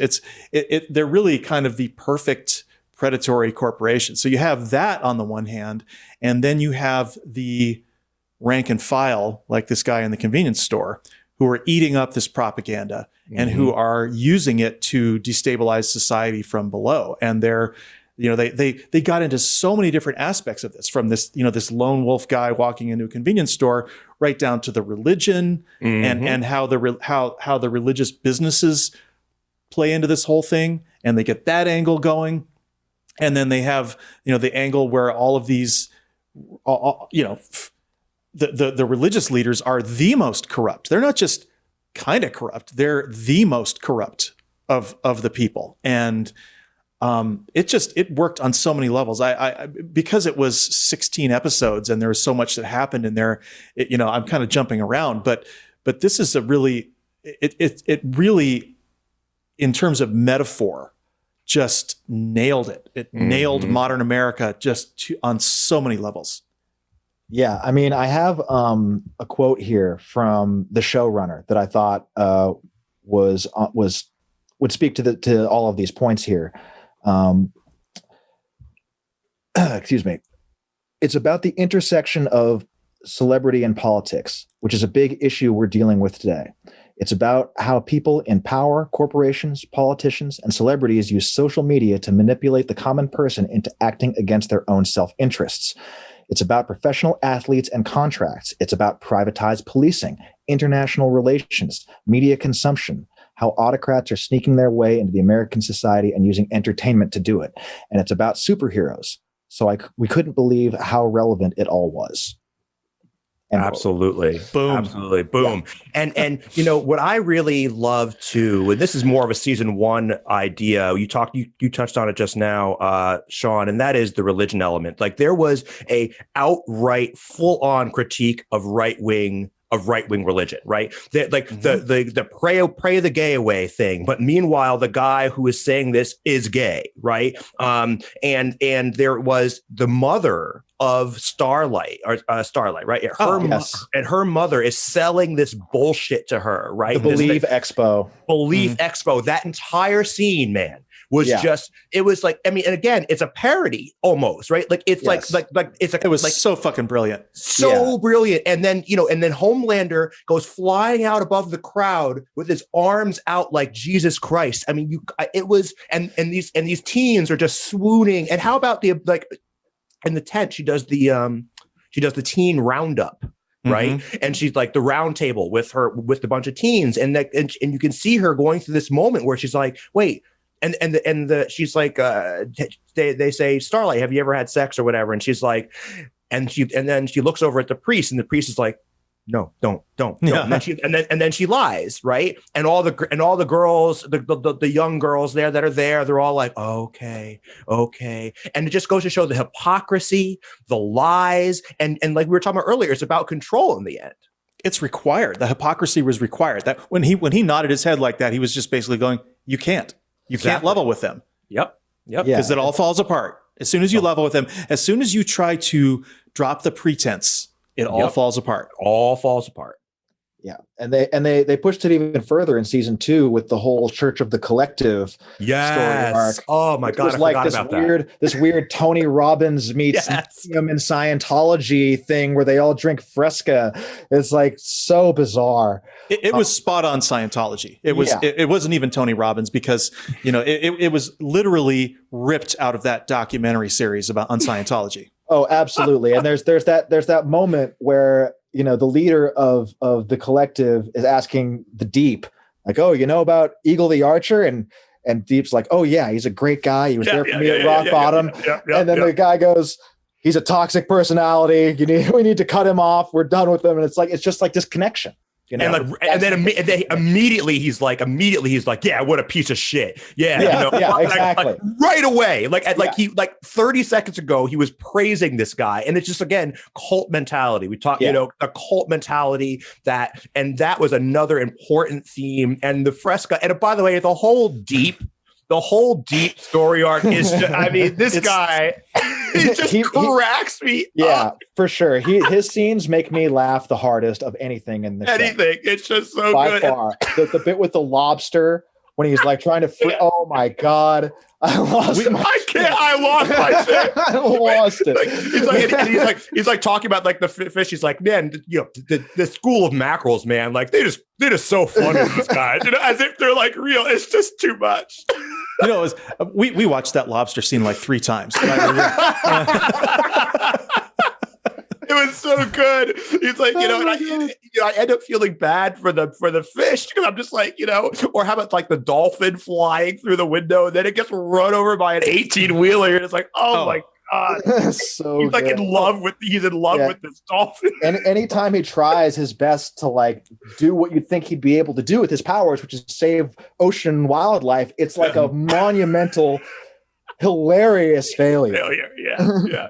You know what I found even more hilarious on just a sort of a production note, and that is they managed to film this entire story of 16 episodes where there's a main character who's an aquatic superhero without any underwater scenes.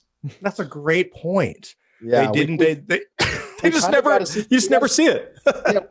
We sort of got a sequence this season where he's riding the whale and they're driving the boat, but nothing actually underwater. Underwater. Nothing underwater. Right.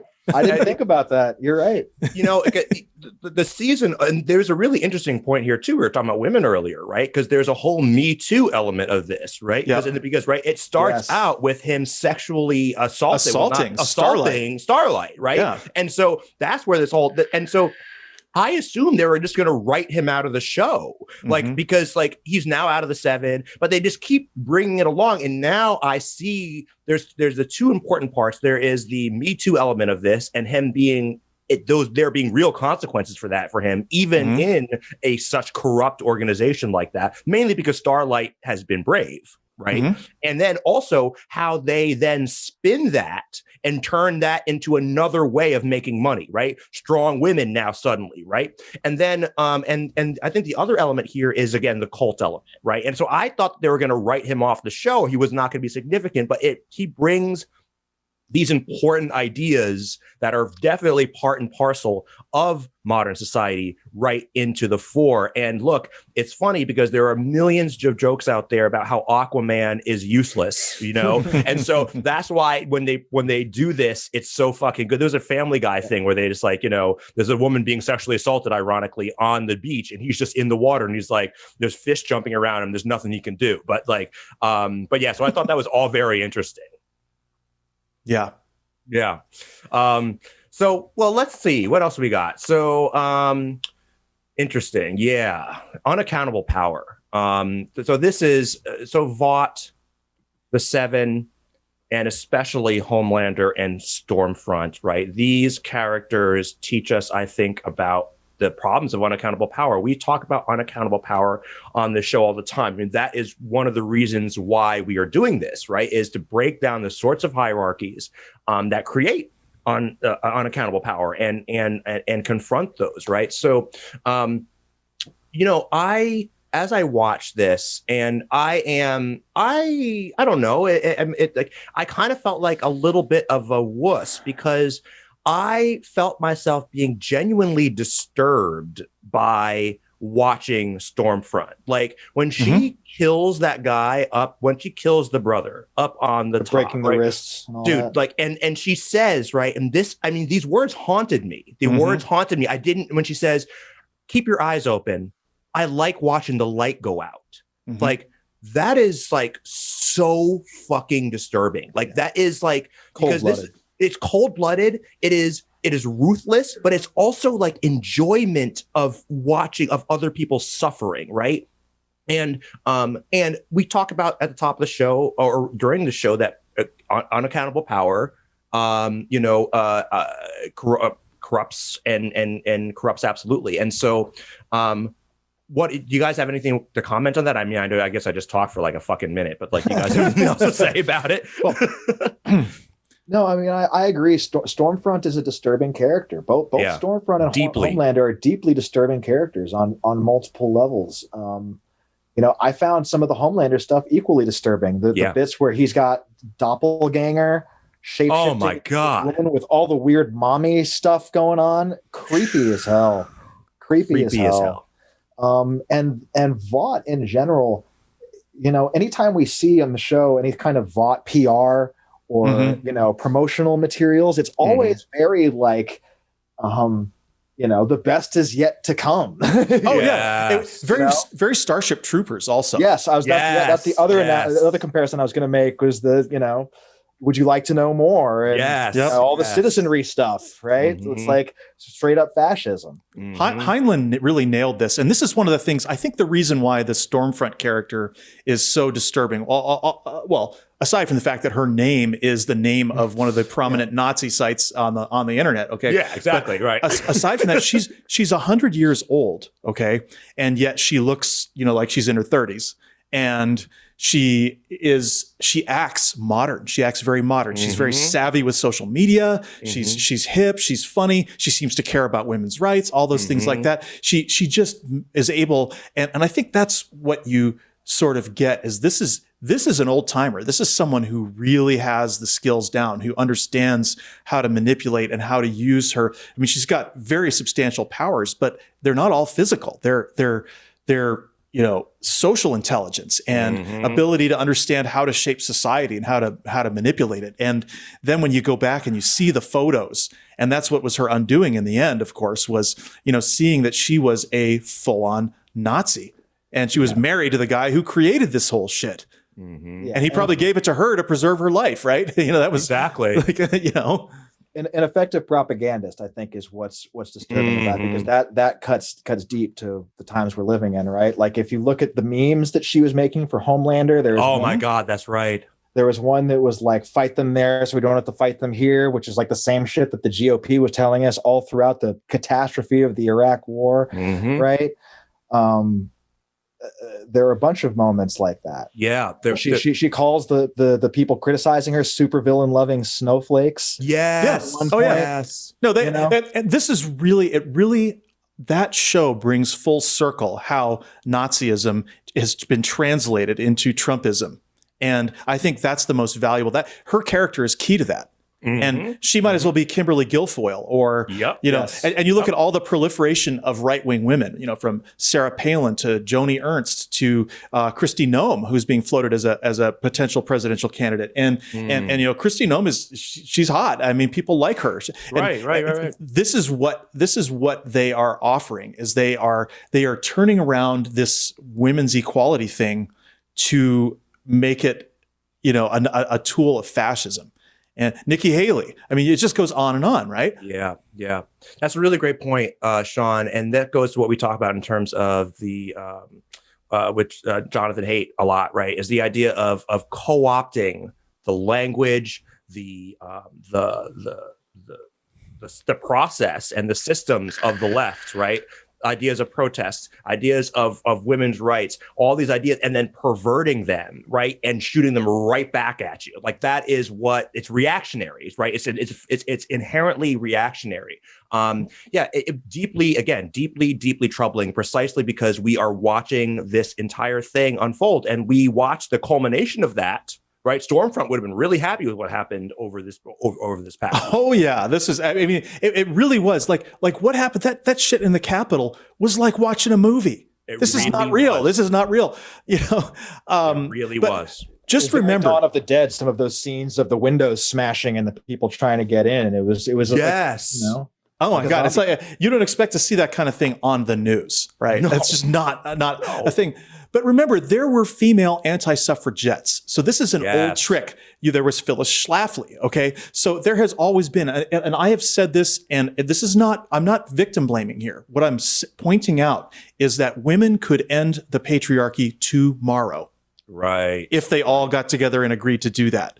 But there are many women who have a strong stake in the patriarchy. This is not just a male thing. It is the system that includes many, many women. And I think that that's something that we can never forget, that, everybody was all like happy that, oh, there's so many more women in Congress now than ever before. Well, half of them or more are Republican. Exactly. Fucking fascists. Right. Like, it doesn't matter. Right? Yeah, that's absolutely right. And, speaking of cruelty, the mirror universe of Star Trek Discovery, right? I mean, maybe I just have a real sensitivity to this, and I'm fine with that. I'm a pretty sensitive guy, I guess, in general. But watching what I loved about the mirror universe episodes of this season, I think they were among the best episodes of the season, because it was the first time that we got to see the mirror universe really brought to life in a way that felt plausible, right? Like, we watched it in early on, in TOS, right, and et cetera, and it for all the reasons we talked about earlier, it doesn't feel real because it feels cheesy and everything like that. But this was really real. And what really got me, remember when Mira Burnham is sitting on the stage, in the throne next to Giorgio, and she says something like, "Oh yeah, I got this art painting for you, and then I gouged out the eyes of the painters so that the value would go up." Right. and then right, and you're just like, wow. I mean, that is astonishing cruelty, And there's something really artistic about that, being able to pull that off. Same thing with Stormfront and Homelander, right? They are so compelling because their cruelty and their despotism is so complete. And there's something about that is, again, very disturbing, disturbing. Absolutely. I agree with everything you just said, especially about we've seen an evolution of the mirror universe in the Trek world, right? We saw it originally in the original series, And yes, it was a bit cheesy with the the evil goatee and all that. Right, Spock, yeah. Right? But so you gotta love the goatee. You still gotta love evil Spock. I'm not hating. Yeah, you gotta love evil. Hey, there's Spock. a band called Spock's Beard. We all know Yeah, that. there is. Yeah, exactly. And then we saw it again in Deep Space Nine, right? Which it was a little more evolved in that iteration, but still verging on that kind of cheesy sort of iteration. But Nana Vistor as the Mirror Universe Kira was amazing. I mean, that is true. Credit where credit's due. But it's still neither of those versions of the Mirror Universe come close to this one in Discovery that we've seen. Just in terms of how visceral and cruel and how real it feels, because it's not like it's like the Upside Down. It feels like, where it could go if we went on the wrong path, right? Like the Empire is basically the Masca movement, make space great again. Right? It's so true. It really is. They're space racists. They really are. They're hyper-human extremists. And I got to say, you can't deny they have better costumes. Yeah, the costumes are badass. Their costumes are badass. Yeah, they are. But yeah, I mean, they're just straight up fascists. Like, I mean, and the most pure form of fascism. And that's what I thought was so compelling about it, right? In a way that the other mirror universes were not. Like you really got this idea of what it might look like in the future under unbelievably harsh fascist regime, where like just those scenes with with Burnham yelling and screaming, that anger. And by the way, what an amazing actor she is. I mean, she's fucking amazing. Like, she is so fucking good. I mean, because like you really believe that was Mirror Burnham. Like that was Mirror Burnham. And we didn't get to see Mirror Burnham in season 1 when we were in the Mirror Universe last time. So we finally got to see that version of Burnham that Giorgio's been talking about all this time, and it paid off. It paid off. It was done very well. Yeah, well, I think we're really lucky in terms of if we are to manage to avoid fascism, because we've had all of these portrayals. We've had Handmaid's Tale, we've had Man in the High Castle, we've had these mirror universes, we have all of these, and now The Boys. We've had all of these portrayals of the abyss. This is the abyss that we could fall into, and I think I think some people can make the connection, but other people just don't. They just don't want to see how close we are and how on the brink we are. And I think that was what was great about last Wednesday. Okay. If there's anything great about it, it was that, okay, we are here. We are staring into the abyss right fucking now, Yeah. That's so true. And that's a really great point because, I had a question about this and I want to read it now. Is there an argument that portrayals of fascism in The Boys and in Star Trek Discovery Mirror Universe glorify and therefore normalize fascistic ideas?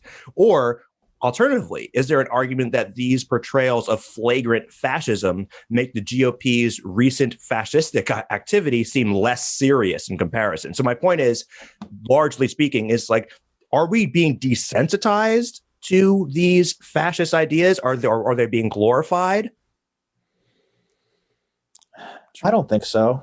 I mean, there's always going to be people who misinterpret works of art, right?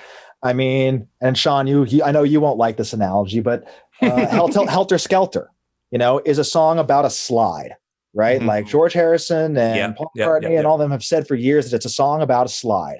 And yet Charles Manson interpreted it to be a command for him to instigate a race war by sending his followers into the Hollywood Hills and murdering pillars of the white community.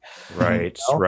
So there's always going to be a wide range of interpretations of things. I feel like these, at least in the case of these two shows that we're talking about, do a good job of being cautionary tales. That's my right. Yeah. I tend to agree with that. I think that's right. I'm constantly on guard and worried, right? Because we did a show way early in the beginning on American History X.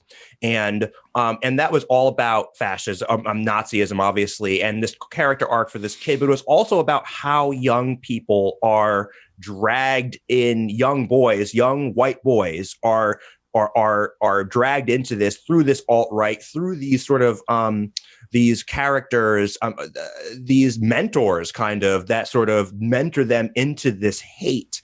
And I hope that these shows are probably too social justice for them anyway, right? They're like the liberal media in their head, whatever. But I hope that these are cautionary tales, right? And it's just a fear of mine, I guess, that as we in a lot of ways, right? The boys, if you are kind of a fucked up kind of person, like you could think to yourself, man, like it'd be really fun to be Homelander, right? I mean, Homelander's. Remember at the end of season 2 when he's like on the end and just like jerking off on the corner. I can do whatever I want, and he's jerking off on the corner of the Chrysler Building, and right, and there is something about being like people who are just obsessed with the idea of power and being able to do what you want. And that's been sexified by the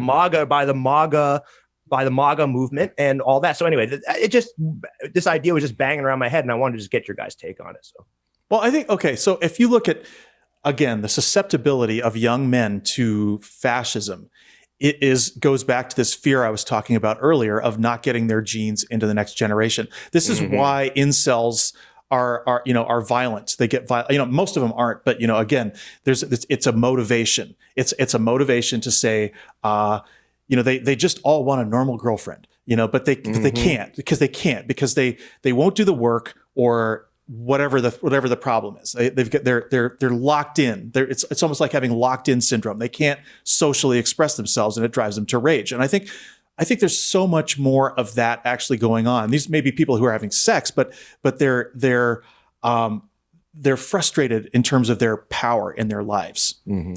And so I think that is the attraction for people. And I don't think that, plenty of people go to watch movies and they root for the bad guy. And that's not new. That's not, right. And I don't think artists who make art or cinema or music can be held responsible for people's bogus interpretations of what they did. It's just it's because it's all projection. These people are projecting. I'll do that in jest. Right. But as long as you understand what what's going on with these thematically, and they're not actually glorifying. I'll troll my friends with memes about the Empire and Star Wars, and stuff like that. But it's kind of like how everyone loves Boba Fett. Right. But Boba Fett is a very morally ambiguous character. Yes. Who right. To say the least, who kidnaps, Han Solo and sells them off to that shitbag Jabba the Hutt. So, right. But everyone loves him. Yeah. Right. Yeah. So It's true. And he's not even an anti-hero, right? He's just a morally ambiguous guy at best. A bounty hunter, right? Which the entire concept is morally suspect. Yes. Han Solo, if you recall, Han Solo started out as just a smuggler, right? And at the end, he's getting his reward from the rebels, and he's about to leave. Yeah. And then the Death Star attack happens, and he gets in the Millennium Falcon, he saves the day. But it's like he was morally ambiguous, and the idea of a bounty hunter or vigilante, it goes against our whole notion of civilization. It really does. It really does. You can't run a society that way. Yeah, but it's to me it's like escapism. I'm not actually truly rooting for the villain. Right. I just kind of like to entertain the idea for fun because it's fantasy. Sure. And it really just kind of depends. Like I said about Boba Fett or I don't know, certain Marvel characters, there's like Venom, for example, comes to mind. It's kind of an anti-hero or villain, depending on the iteration. So, it's a fine line. It's definitely a fine line. Yeah. And this is actually a really great segue into toxic fandom, right? Because at what point does this, like you're talking about it, right? You're right. As a fan of comic books, as a fan of superheroes, we're talking about this sort of thing, and we can indulge in how the idea of Homelander and Homelander like exploding people's heads for fucking fun, right? And we can make jokes about that. But at what point, toxic fandom is real. There's people who get too into this, right? Get way too into this. So I know you have some thoughts on this, Drew. Why don't you have any comments on that? Yeah, what comes to the forefront of my mind when I think toxic fandom I remember going to go see Star Wars: The Last Jedi with a pair of my friends. Yes. And the three of us went in the theater, went and saw it, had a great time, enjoyed it. Cool. Star Wars. We were on our way at the theater. Hey, did you like it? Yeah, it was cool. Star Wars, fun, whatever. Right. Mm-hmm. And I decided, foolishly to just go on the internet to see what people were saying about the movie. Whoa. It was crazy, the blowback on that thing. Now I understand if it wasn't your favorite. It's like Star Trek. There's 800 hours of it. Some episodes and some bits are going to be better than others. You have dozens, if not hundreds, of people working on these things, all giving input, and producers and executives and directors all trying to cut it certain ways, how they want it and their vision. And, sometimes it's just a miracle any of this shit gets made at all.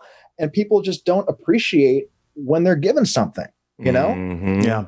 They don't appreciate the man hours. They're just fucking spoiled, and they don't understand what these franchises even represent or mean. I mean, we kind of talked about Star Trek and what it represents. And this is all stuff that was baked into the pie right from the get-go, right? Like Gene Roddenberry laid all this stuff out in the original series. There's a reason that there was an Asian guy and a Russian and a black woman on the crew, because all of those sorts of divisive boundaries were all broken down by that point in the future. And that's what they're trying to convey, right? So when I hear people call Star Trek Discovery woke Trek, air quotes, woke Trek, I just go, motherfucker, it has always been woke Trek. Exactly. Right? Same with Star Wars. It's always been a left-wing rebellion fighting a far-right authoritarian government. Always. Right? Always. Yeah. So it's just, I've heard from a lot of people who, who have fallen for Trumpism. When you talk to them about Star Trek, and by the way, I mean, Stephen Miller was a huge Star Trek fan. How do you go from Star Trek to American History X? Yeah, exactly. How do you do that? How does that work? But what I hear from these people is that these shows are preachy, or that they're not, it's a lecture, not entertainment, this kind of thing. And it's like, what they're really fighting again is their own sense of powerlessness as men.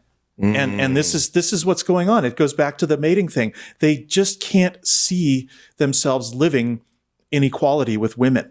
They don't want, because women can say no matter how strong they are. You could be Homelander. You're still standing there jerking off because you can't find a woman. Right. That was so powerful right there. Mm-hmm. Yeah.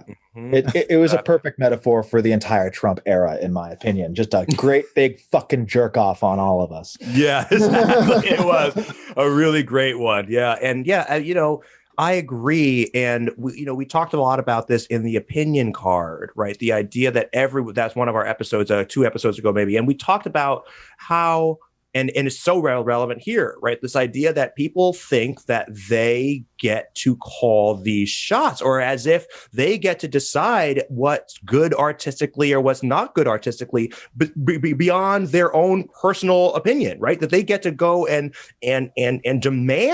demand things from showrunners and from episodes. And the entire anti-Discovery thing drives me fucking up the wall, right? Because if you want to critique Discovery because of plot holes, if you want to just critique Discovery on whatever, it's not canon enough for you or whatever, but if you're going to critique it on the fact that there's a woman captain, or she cries too much, but don't worry, I'm not sexist, right? This is what they always say. Or there are gay characters, right? There's gay characters. They have non-binary characters, or any of that. Like, tell those stories. Tell those stories. There was something so metaphorical and great about the season finale of Discovery, okay? Because it had all of the gay and non-binary characters together. Yes. And it was this thing, you will be seen. Yes. You will be seen. God. Yes, I saw that, dude. I heard that. And the metaphor of Adira and her and and Gray, was that Tall.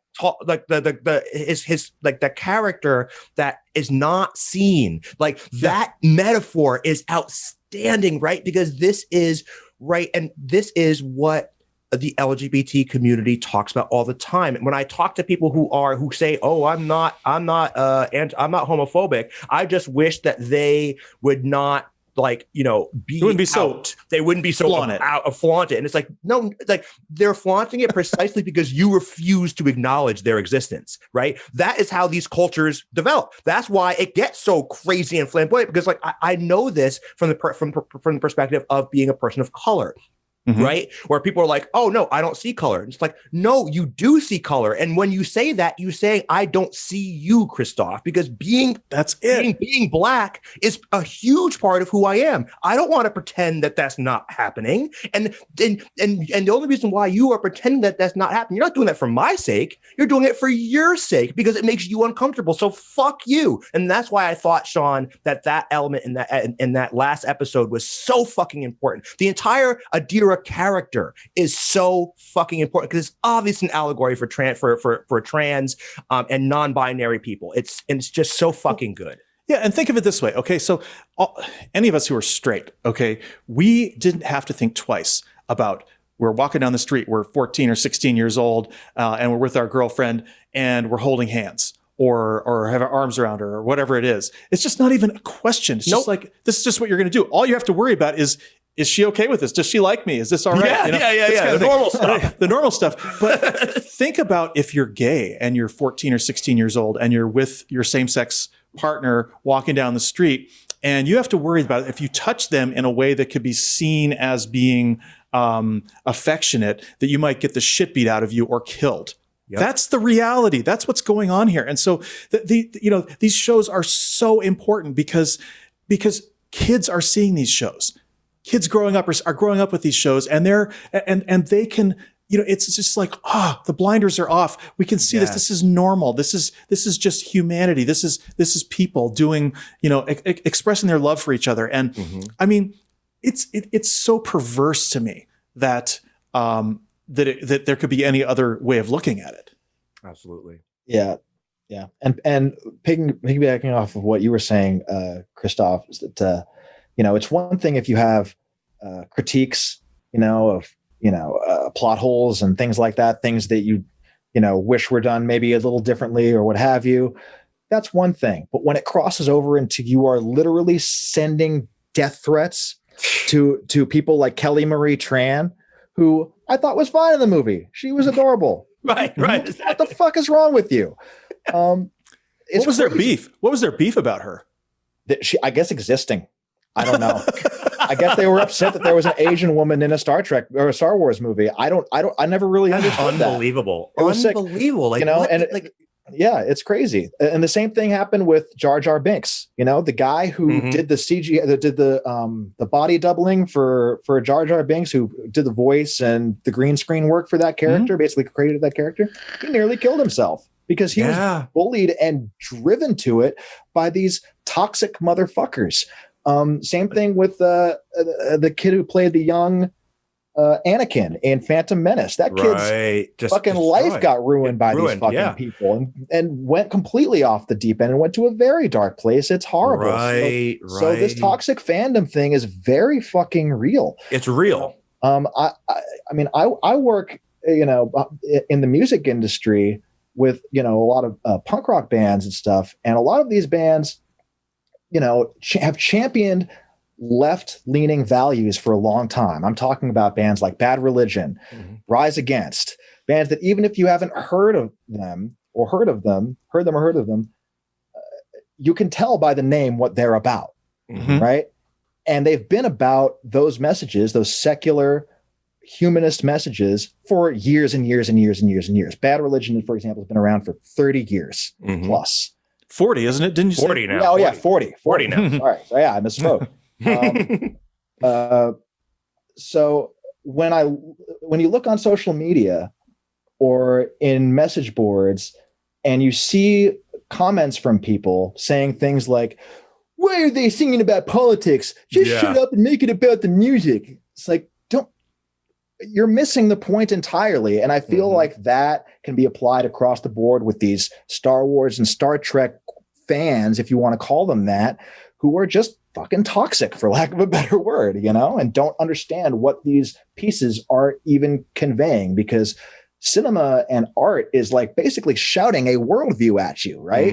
Always. And Always. It's up to you to decide whether that worldview speaks to you or doesn't, right? Whether you identify with what that filmmaker and what that team of filmmakers are saying with their camera and with the script and with, their craft.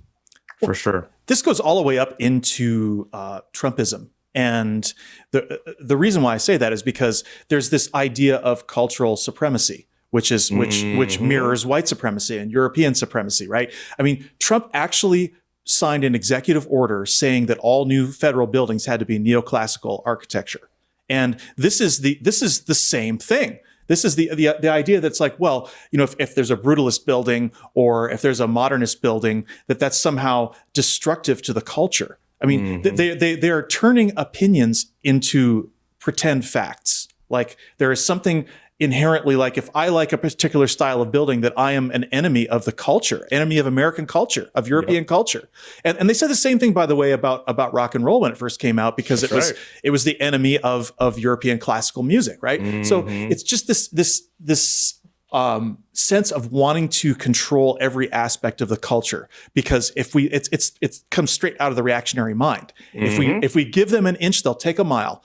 And exactly. That's what it comes down to is you got to stop this everywhere. You can't even have this in art. You can't even have this moral decay existing in art, right?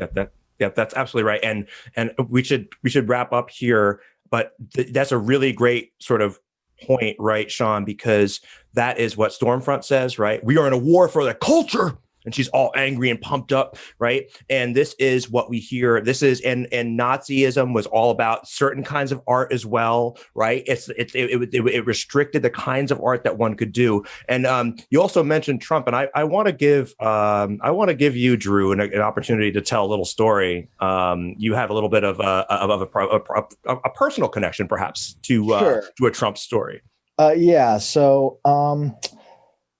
So for context, I come from a somewhat, entertainment industry family. My father is a world-renowned jazz musician with a couple Grammys. He's been the music director for multiple award shows. Was in the original Blues Brothers band. Has collaborated with everybody from Joni Mitchell to Steely Dan. I mean, you name it. That's amazing. And I'm not saying this to brag, although I am very proud of him. I'm saying this to contextualize this story a little bit.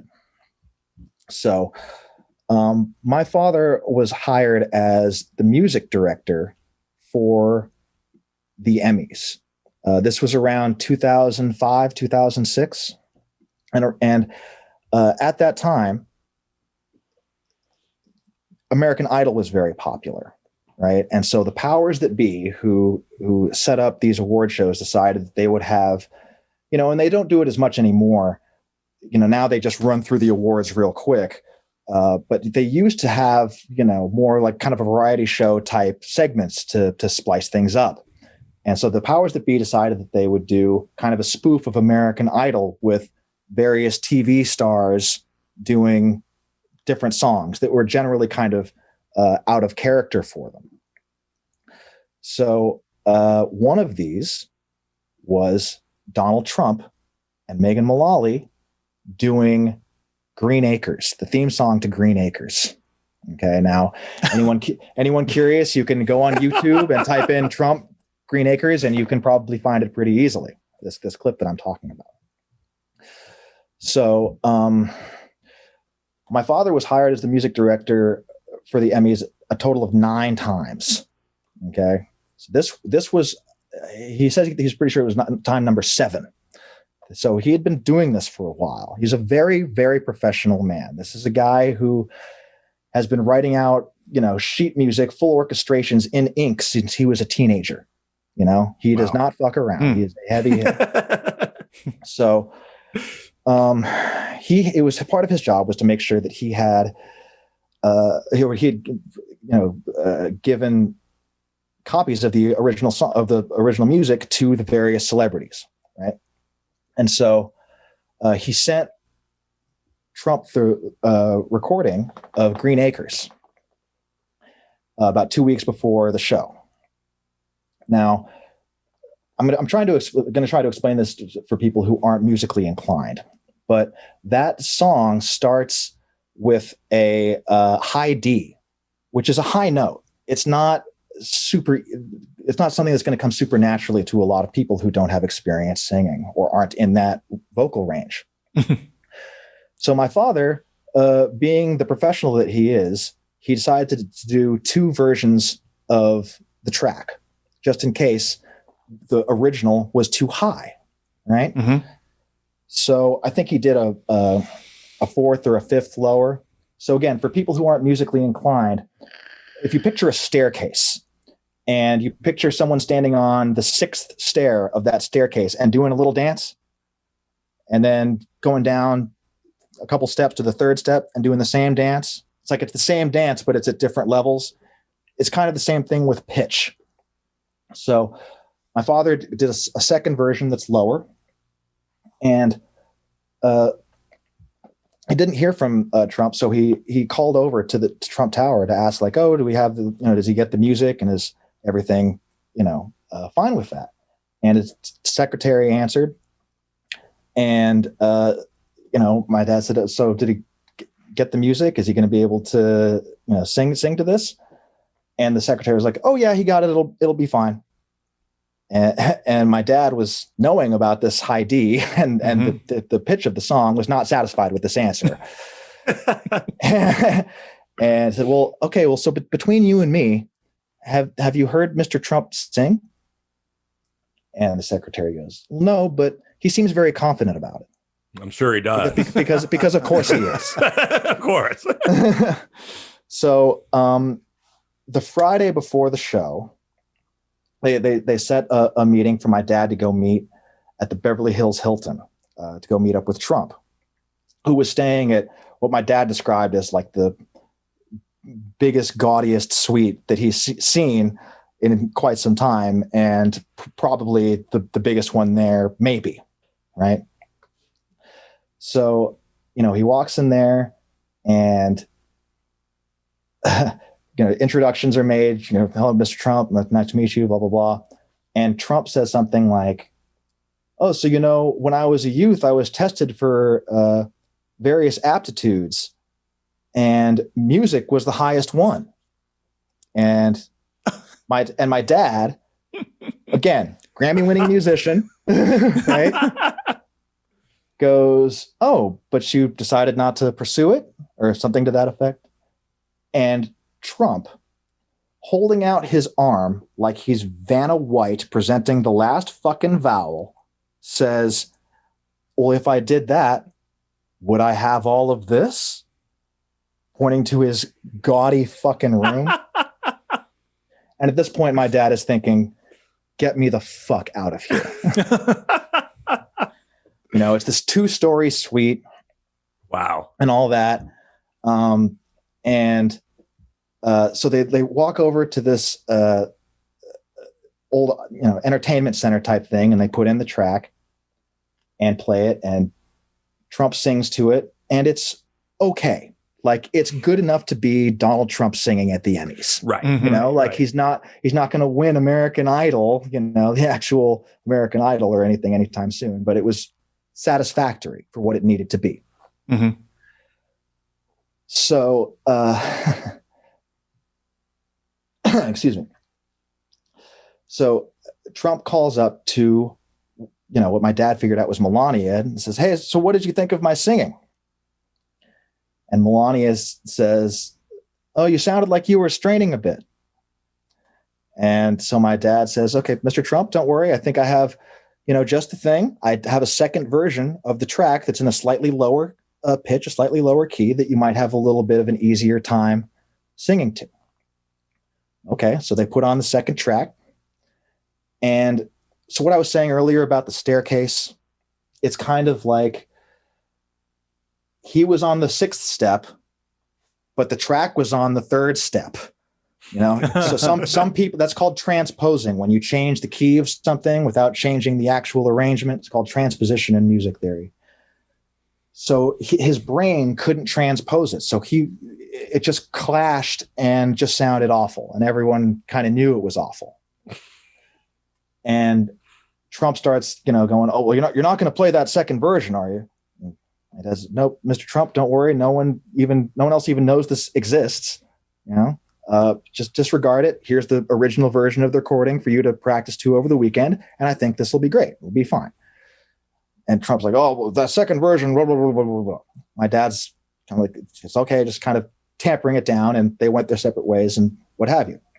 This was Friday. So Saturday, they have a dress rehearsal for the Emmy Awards. Now, for those who aren't familiar with the dress rehearsals, they basically fill the amphitheater that they're actually recording these things in usually with placards that have the various celebrities and nominees' faces on them so they can do camera tests. And they run through all of the segments and all of the presentations with like mock winners. Sometimes the actors are actually there who do the presentation. Sometimes it's stand-ins just so they can, again, do camera tests and lighting tests and all that kind of technical, super boring stuff. So they're going through the dress rehearsal, and it's my father in the control booth with the producer and like some lighting guys and all that kind of stuff. The director is in a tent off separate. And they're going through all these segments, and they get to Donald Trump and Megan Mullally doing Green Acres. And Trump walks out on stage, doesn't say anything to anybody, just looks at my dad and goes, now you're not going to play that second version to try to screw me up, are you?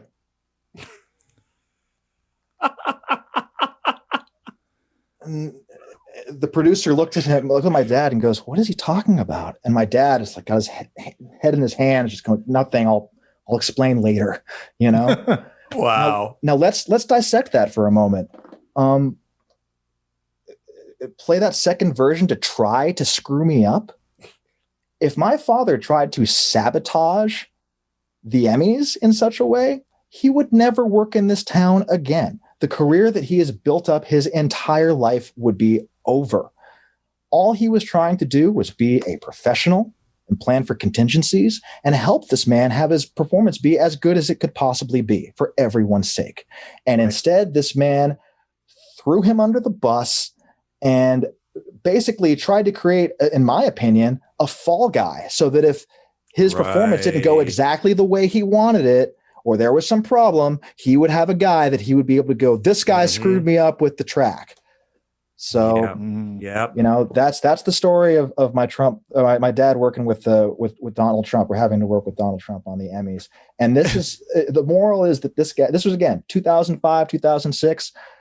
This guy has always been a fucking asshole. Right. Yeah, well, that's the story of his whole presidency, right there, that you just told. That you just told. Exactly. Exactly. Like, just a fall guy. It's never my fault. And also shooting himself in the foot, right? Like, nobody had to know about that. No one had to know about any of that, right? No. But of course, now shooting himself in the foot and saying the quiet part out loud, like that is the fucking Trump presidency, Yes, absolutely. Yeah, and then to the point where he lost everybody around him, except Mike Pence, and then he threw Mike Pence under the bus. Yes, yeah, just what he does, man. It's what he does. What he does.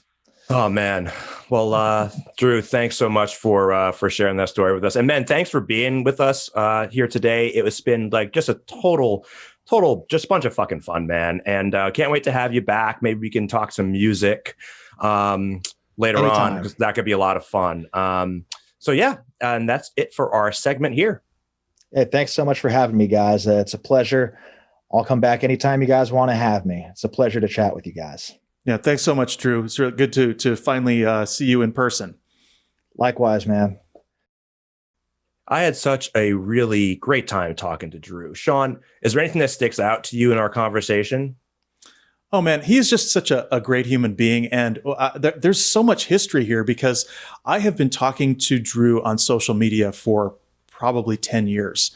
And this is the first time that we've ever actually seen each other or had a chance to speak face to face. And so it was a really great moment for me. And I mean, he's friends with all my kids, and there's just a big family connection that goes. I mean, he is part of my family at this point. Mm-hmm. So it was just really great to talk to him, and he has such a unique take on all of this, and it was just really great to get that fresh perspective from him.